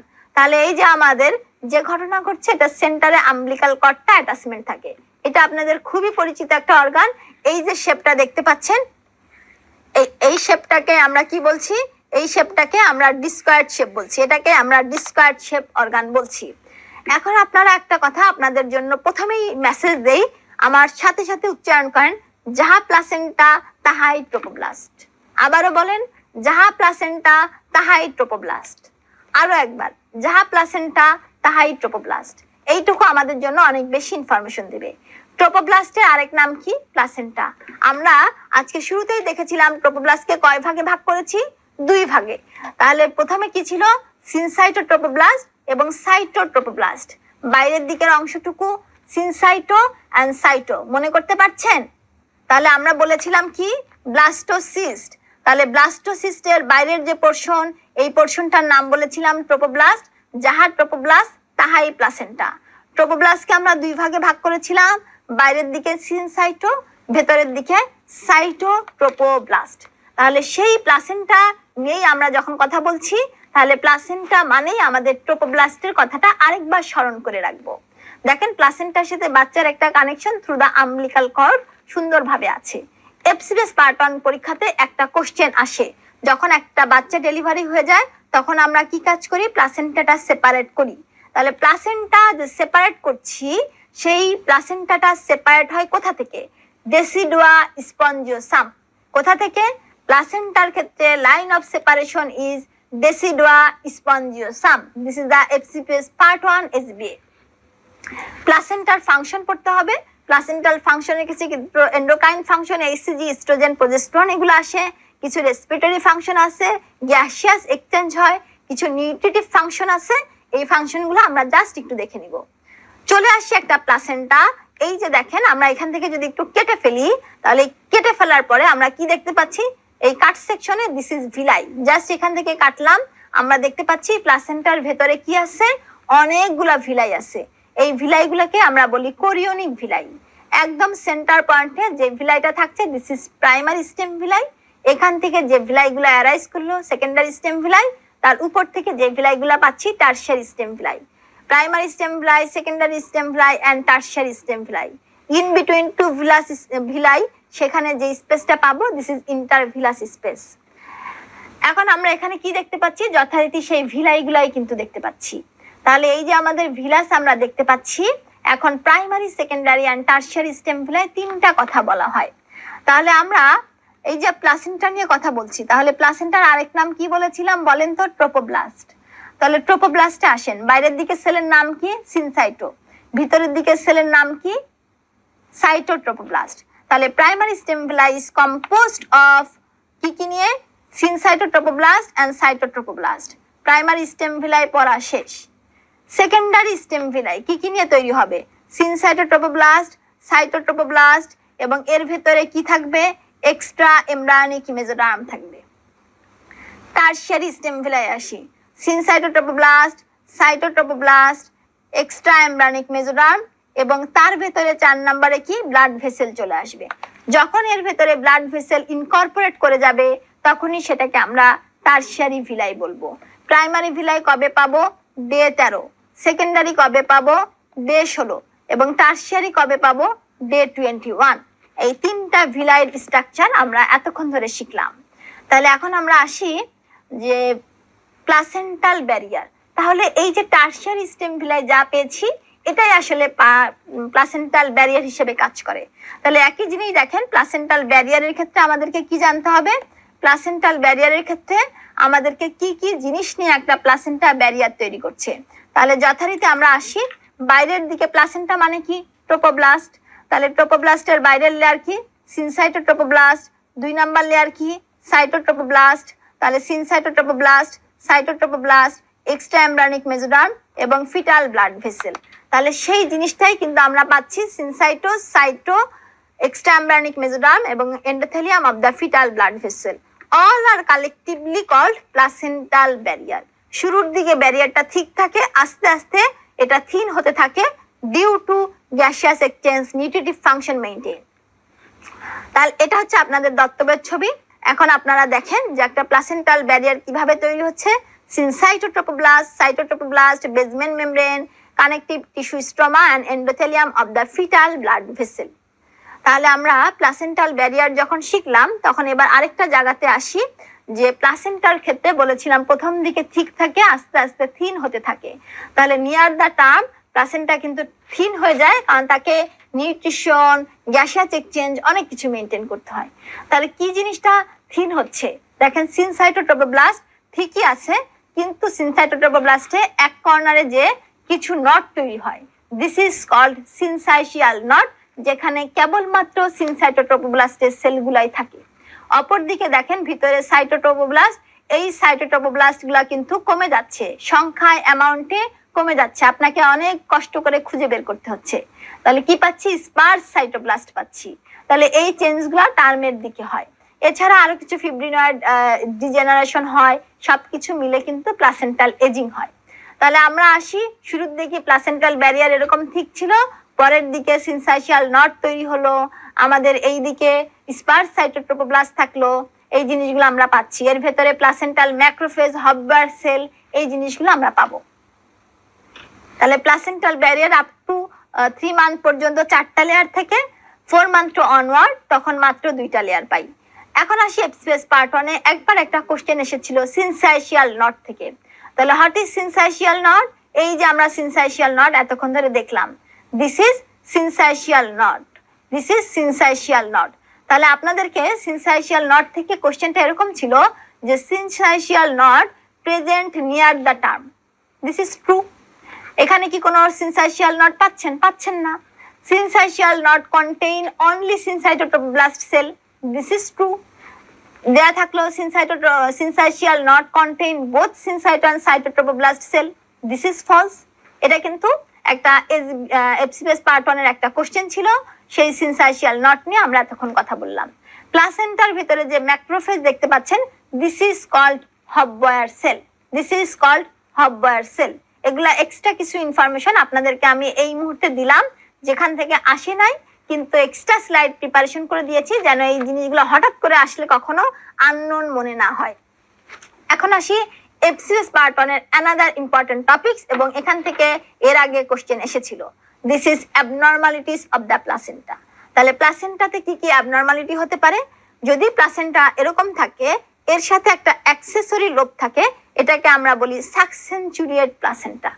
এই ধরনের পেশেন্টে একটা সিনারিও বেসড আপনাদের কোশ্চেন আসতে পারে, যে একটা পেশেন্ট আসলো, নর্মাল ডেলিভারি করলেন, তার পরবর্তীতে দেখা গেল অনেক ব্লিডিং হচ্ছে, তখনও আপনার পিপিএস পেশেন্টকে কন্ট্রোল করতে পারছেন না। তাহলে আপনার মনে হলো, আরে আমি তো একদম প্লাসেন্টা বের করে নিজের চোখের সামনে দেখেছি, সবকিছু আমি ডেলিভারি করেছি, কি হতে পারে? মেবি আমরা জানি রিটেইন বিট অফ কটিলিডন থাকতে পারে, আপনি কনফার্ম যে এখানে রিটেইন বিট ছিল না, তাহলে কি হতে পারে? Maybe there is present a accessory lobe, this is called succenturiate placenta. তাহলে এইরকম অ্যাক্সেসরি লোব থাকলে তাকে আমরা সাকসেনচুরিয়েট প্লাসেন্টা বলি। প্লাসেন্টা যদি আম্বিলিকাল কর্ড যদি একটা মার্জিনে এসে ইনসারশন নেয়, এটাকে আমরা কি বলবো? আমরা বলবো ব্যাটেলডোর প্লাসেন্টা। যদি আম্বিলিকাল কর্ড একটা মেমব্রেনাস ইনসারশন নেয় এটাকে আমরা বলি ফিলামেন্টাস প্লাসেন্টা। তাহলে অ্যাক্সেসরি লোব থাকলে সাকসেন্চুরিয়েট, মার্জিনে এসে ইনসারশন নিলে ব্যাটেল ডোর, মেমব্রেনে এসে ইনসারশন নিলে ফিলামেন্টাস প্লাসেন্টা বলি। এখানে যদি অ্যামনিয়ন বা কোরিয়নের এরকম একটা অংশ অ্যাবসেন্ট থাকে সেন্টারে, সেটাকে আমরা বলি সার্কামভ্যালেট প্লাসেন্টা, সার্কামভ্যালেট প্লাসেন্টা। এফসিএস পার্ট 1 এর আরেকটা ইনফিনিটি স্টার এখানেও লিখে রাখেন, 1 কোশ্চেন, ঠিক আছে? তাহলে এখান থেকে আম্বিলিকাল কর্ড থেকে আমাদেরকে কি পড়তে হবে, যা শুধু কন্টেন্ট গুলা পড়লেই হবে। আম্বিলিকাল কর্ডে কি থাকে আমরা সবাই জানি যে একটা সূত্র দিয়ে এখানে 2 অ্যাম্পুল আইভি, তাহলে কি থাকে, দুইটা আর্টারি থাকে, দিস ইজ 1 and 2 আর্টারি, আরেকটা কি, আরেকটা ভেইন থাকে। তাহলে দুইটা আর্টারি দেখতে পাচ্ছেন, একটা ভেইন দেখতে পাচ্ছেন। আর্টারির ভেতরে থিক মাসকুলার কোট থাকে। এছাড়া এখানে অ্যালান্টার্স এবং হোয়ার্টেন জেলি। আমরা আম্বিলিকাল কর্ডের জাস্ট কন্টেন্ট গুলাই পরীক্ষার জন্য মেইনলি পড়বো। এফসিএস পার্ট 1 এর another important topics is twin. টুইনটা আপনাদেরকে পড়ানো হয়েছে। তাহলে টুইনটার মধ্যে কি, এটা কি পিকচার দেখতে পাচ্ছেন, this is blastocyst, this is blastocyst. তাহলে এখানে আমাদের টুইনের ক্ষেত্রে কি হবে, টুইন হওয়া মানে কি, দুইটা বেবি হচ্ছে, খুবই ভালো না, খুবই আনন্দের কথা। কি মনে হয় যে কি সুন্দর দুইটা যমজ বাচ্চা হচ্ছে, দেখতে কি সুন্দর, ভালো, তাই না?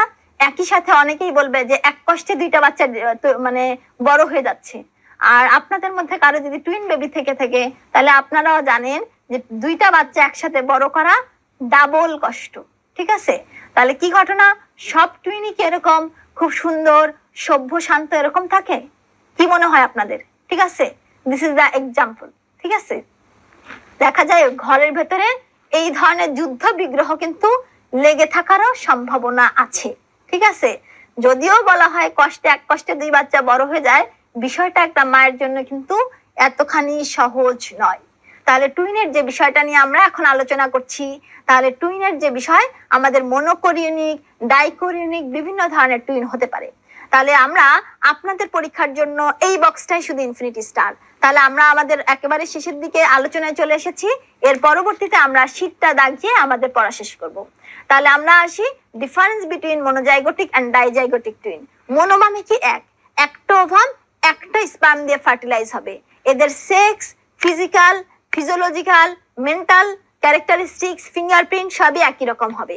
তবে এদের ক্ষেত্রে যে বিষয়টা হওয়ার কথা ছিল, এদের ছিল কমন প্লাসেন্টা, অ্যামনিয়ন, কোরিয়ন হওয়ার কথা ছিল, কিন্তু এদের কিন্তু সেপারেটও থাকতে পারে। এই যে সেপারেট কথাটা আছে এখানে golden, this is infinity star. পরীক্ষায় এই জায়গাটা দিয়ে আপনাকে একটা এমসিকিউতে ডেভিয়েট করে ফেলা সম্ভব। এই জন্য তারা কমনের বদলে সেপারেট কথাটাই ইউজ করে পরীক্ষার হলে বেশি। ডাইজাইগোটিকে চলে আসি। তাহলে আমাদের দুইটা ওভাম দুইটা স্পার্ম দিয়ে ফার্টিলাইজ হবে। তারা কিন্তু ওই যে মারামারি টাইপ প্যাটার্ন, ঠিক আছে? মনোজাইগোটিক টুইনে কি ঘটনা ঘটে, আমরা দেখেছি যে এক নায়ক ব্যথা পায়, আরেক জায়গায় আরেক ভাইও ব্যথা পাচ্ছে, সেও ফিল করে ফেলতেছে, দিস ইজ মনোজাইগোটিক। ডাইজাইগোটিকে বিষয়টা এরকম নাই যে মারামারি টাইপ প্যাটার্ন, সেক্স সেম হবে না, এদের মধ্যে অত বেশি সিমিলারিটি থাকবে না, সেপারেট প্লাসেন্টা, অ্যামনিয়ন, কোরিয়ন হবে। এখন আমরা আসি, আমাদের আজকের পড়াশোনা শেষ। আমাদের আজকের এখন এই মুহূর্তে আলোচনা কি, রিক্যাপ সেশন। আমরা কি রিক্যাপ করব, আমরা এতক্ষণ যেটা পড়েছি সেটাকে মনে আছে কিনা সেটা আরেকবার একটু ঝালাই করে নিব। তাহলে একটা ফিমেল ডেভেলপমেন্টের ক্ষেত্রে আমাদের প্রথম বিষয় ছিল, আমরা in case of female development আমরা জানি 46XX there is no Y chromosome, there is no SRY জিন। গোনাড হিসেবে কি পেয়েছি, ওভারি পেয়েছি। যখন ওভারি পেয়েছি, there is no Sertoli cell, there is no Leydig cell। Sertoli cell না থাকা মানে মুলারিয়ান ইনহিবিটরি ফ্যাক্টর না থাকা। মুলারিয়ান ইনহিবিটরি ফ্যাক্টর যদি না থাকে তখন মুলারিয়ান ডাক সহমহিমায় বিকশিত হবে। এখানে আমরা তখন ফিমেল ইন্টারনাল স্ট্রাকচারটুকু পেয়ে যাব। যখন লেডিক সেল নাই তখন টেস্টোস্টেরন নাই।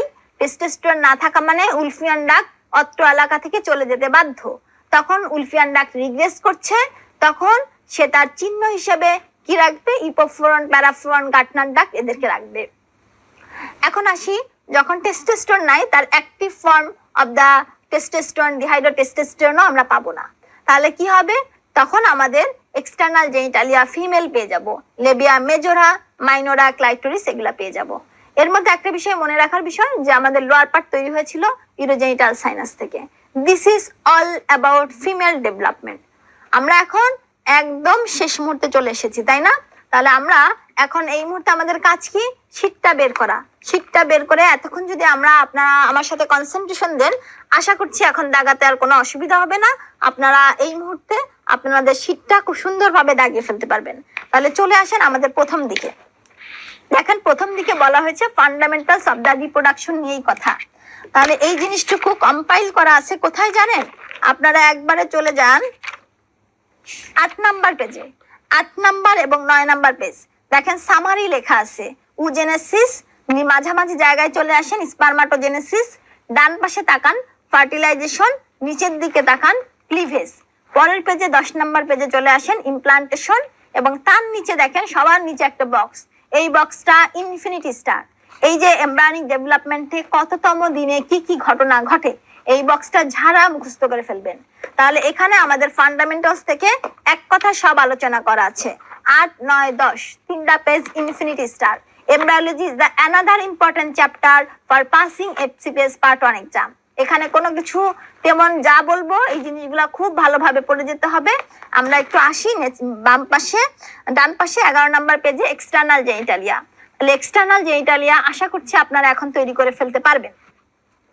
নিচের দিকে তাকান, নিচের দিকে দেখেন বুলেট হরফে কিছু কথা লেখা আছে, clitoris, Libya মেজোরা, minora, Bartholin gland, vestibule. এই জায়গাটাতে আপনি দাগ দেন, এই অংশটুকু আপনাকে পড়তে হবে। 12 নাম্বার পেজে আসেন internal genitalia.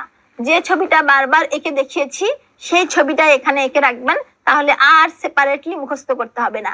Vagina, uterus, fallopian tube, ovary সবগুলা ডেভেলপমেন্টাল সোর্স আপনি জানেন, টিক দিয়ে ফেলেন। পরের পেজে চলে আসেন 14 নম্বরে, দেখেন একটা বক্স আছে descent of the ovary, infinity star. Infinity star বক্সটা নিয়ে আমি একটু কথা বলছি, বক্সের দিকে একটু তাকান। আনডিফারেন্সিয়েটেড গোনাড, নিচে দেখেন 6 থেকে 7। বলেছিলাম যে এই সময় সে ছেলেও না মেয়েও না, এরকম একটা কন্ডিশনে থাকে। যদি তার মনে হয় যে আমি মেয়ে হব, তাহলে ডান পাশে ওভারি তৈরি হয়। ওভারি তৈরি হওয়া মানে কি, কর্টেক্স তৈরি হওয়া। ডান পাশে আরেকটু দেখেন কর্টিক্যাল পলিফারেশন, মেডুলারি রিগ্রেশন, এই জায়গাটা ইনফিনিটি স্টার দেন। তারপরে কি এই সময় টেস্টোস্টেরন থাকবে না, এএমএইচ থাকবে না, ফিমেল অর্গানটা ডেভেলপড হয়ে যাবে। ডান পাশে আসেন টেস্টিস, বাম পাশে খেয়াল করলে টেস্টিস পাবেন। টেস্টোস্টেরন এবং এএমএইচ তৈরি হলো, এবং এখান থেকে এক্সটার্নাল এবং ইন্টারনাল অর্গানটা আপনি পেয়ে যাবেন। এই বক্সটা ইনফিনিটি স্টার দেন। 15 নাম্বার পেজে আসেন। 15 নাম্বার পেজে আমরা হোমোলোগাস স্ট্রাকচার দেখতে পাচ্ছি। তাহলে রিসেন্টলি আমাদের যে অংশটুকু পরীক্ষাতে এসেছিল জুলাই 2023-এ, এইখান থেকে এসেছিল দেখেন মাঝামাঝি জায়গায় paramesonephric duct, appendix of the testis. তাহলে তার হোমোলোগাস স্ট্রাকচার হিসেবে hydatid of the Morgagni, uterus, cervix, fallopian tube, এই জিনিসগুলো কিন্তু আমরা পেয়েছি। তাহলে আমাদের হোমোলোগাস স্ট্রাকচারটা ইনফিনিটি স্টার। এখান থেকে প্রত্যেক সেশনে কোশ্চেন আসে। নিচে চলে আসেন congenital malformation of the female genital organ. এইখান থেকে কিছু পড়তে হবে না। 16 নাম্বার পেজে ইউটেরাইন অ্যানোমালি কি পড়বেন, যেই আমরা মুলেরিয়ান অ্যাবনর্মালিটি নিয়ে ব্যাখ্যা করেছি সেই ছবিটা এবং সেই বর্ণনাটুকু এখানে দেয়া আছে। রিপ্রোডাক্টিভ আউটকাম, আমরা আমাদের যে বিষয় ছিল সাকসেসফুল প্রেগন্যান্সি এবং রিপ্রোডাক্টিভ আউটকাম কোন ইউটারাসে বেশি, যেটার ব্যাখ্যা আমি অনেকক্ষণ ধরে দিয়েছিলাম, সে কথাটাই এক লাইনে এখানে লেখা আছে। তাহলে ইউট্রাইন অ্যানোমালি ইনফিনিটি স্টার। তারপরে চলে আসেন 17 নাম্বার পেজ, বাকিটুকু লাগবে না। 17 নাম্বার পেজে আছে প্লাসেন্টা। তাহলে প্লাসেন্টাল ডেভেলপমেন্টটুকু 17 number page infinity star. 18 number page এবং 19 নাম্বার পেজ, এখানে দেখেন কয়েকটা জিনিস বোল্ড হরফে লেখা আছে, জাস্ট বোল্ড অক্ষরগুলা পড়বেন, আর ভেতরের জিনিস পড়ার দরকার নেই, নয়তো আপনার কাছে অনেক হ্যাপাজার্ট মনে হবে। 20 নাম্বার পেজ জাস্ট শুধু বোল্ড হরফ। নিচের দিকে তাকান, একদম structure of A terminal villi, তাহলে এই জায়গাটা একটু গুরুত্ব দিয়ে পড়বেন, ট্রিপল স্টার দেন।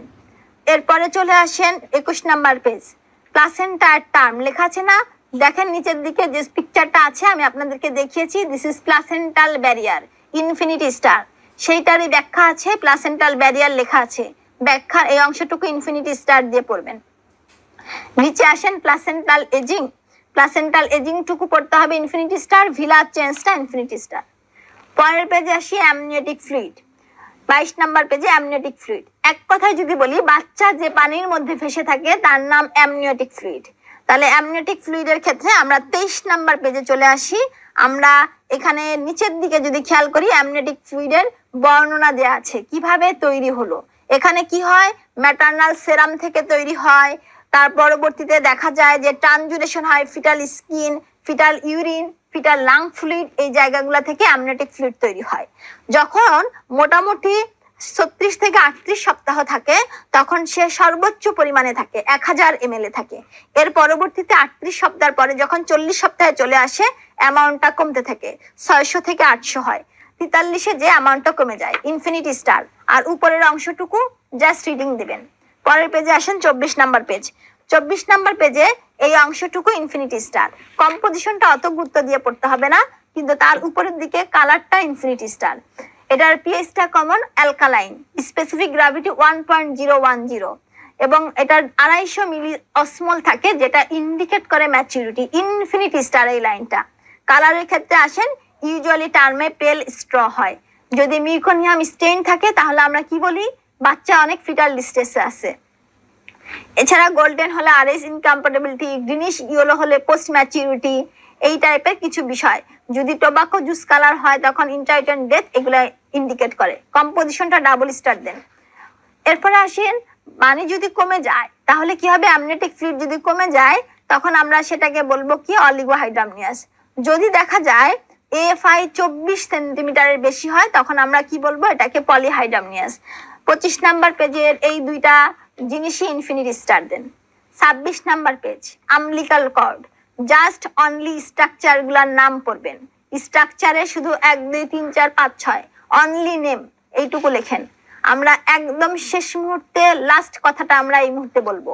তাহলে আমরা আসি, এরপরে আমাদের কি বিষয়, আমাদের 27 নাম্বার পেজে টুইন এবং মাল্টিপল প্রেগন্যান্সি, এই জিনিসটা এখানে দেয়া আছে, তাই না? আর জেনারেল এমব্রায়োলজি শিটে যে বক্সটা আমি দেখিয়েছি সেই বক্সটা ছিল। তাহলে এই বক্সটা আপনারা এর সাথে ইনক্লুড করে পড়ে ফেলবেন, তাহলে আপনাদের সিস্টেমিক এমব্রায়োলজি পড়া শেষ হবে। এক্সট্রা কিছু ইনফরমেশন আমি আপনাদেরকে পড়িয়েছি, সেই জিনিসগুলো আপনাদের অন্যান্য ক্লাসে দেখবেন চলে আসবে, অ্যাজ লাইক মুলারিয়ান অ্যাজেনেসিস এবং সেই সাথে এআইএস, ওই জিনিসগুলা। তাহলে আমরা এই ক্লাসে একটু এক্সট্রা কিছু পড়া এগিয়ে রাখলাম, তাই না? এবং আরেকটা যে বিষয়, বেসিক এমব্রায়োলজির একটা ধারণা আমরা আজকে ক্লিয়ার করে ফেলেছি। একই সাথে যখন আমরা পড়েছি আমাদের একটা কন্টিনিউশনে মনে হয় যে আমরা একটা ভালো আউটকাম ইনশাল্লাহ পাবো, বোথ জেনারেল এবং গাইনি এমব্রায়োলজি থেকে। যেহেতু ফান্ডামেন্টাল সম্পর্কে জানি, গাইনি থেকে জানি, তাহলে আজকের ক্লাসে আমরা একটা এমব্রায়ো থেকে সেই এমব্রায়োটা মেল অথবা ফিমেল কিভাবে তৈরি হলো সেই ডেভেলপমেন্টাল প্রসেসটুকু শিখলাম। এতক্ষণ ধরে আপনারা আমার সাথে থেকে সেই অংশটুকু নিয়েই এতক্ষণ আমার সাথে বিস্তারিত আলোচনা করলেন, কনসেন্ট্রেশন ধরে রেখে এতক্ষণ ধরে সেই অংশটুকু নিয়ে আমরা চেষ্টা করেছি কনসেপশনটুকু ক্লিয়ার করার। এতক্ষণ ধরে আমার সাথে ছিলেন, আমার সাথে থাকার জন্য আপনাদেরকে অনেক অনেক ধন্যবাদ এবং কৃতজ্ঞতা জানিয়ে সব শেষে যে কথাটা বলতে যাচ্ছি, পার্ট 1 এর জন্য ইম্পর্টেন্ট একটা টপিক যেহেতু আমরা পড়েছি সেটাকে বারবার করে রিক্যাপিচুলেট করবেন আপনারা, সেই আশাবাদ ব্যক্ত রেখে আজকের এই ক্লাস এখানেই শেষ করছি। সবাই ভালো থাকবেন, সুস্থ থাকবেন। আল্লাহ হাফেজ।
Mm.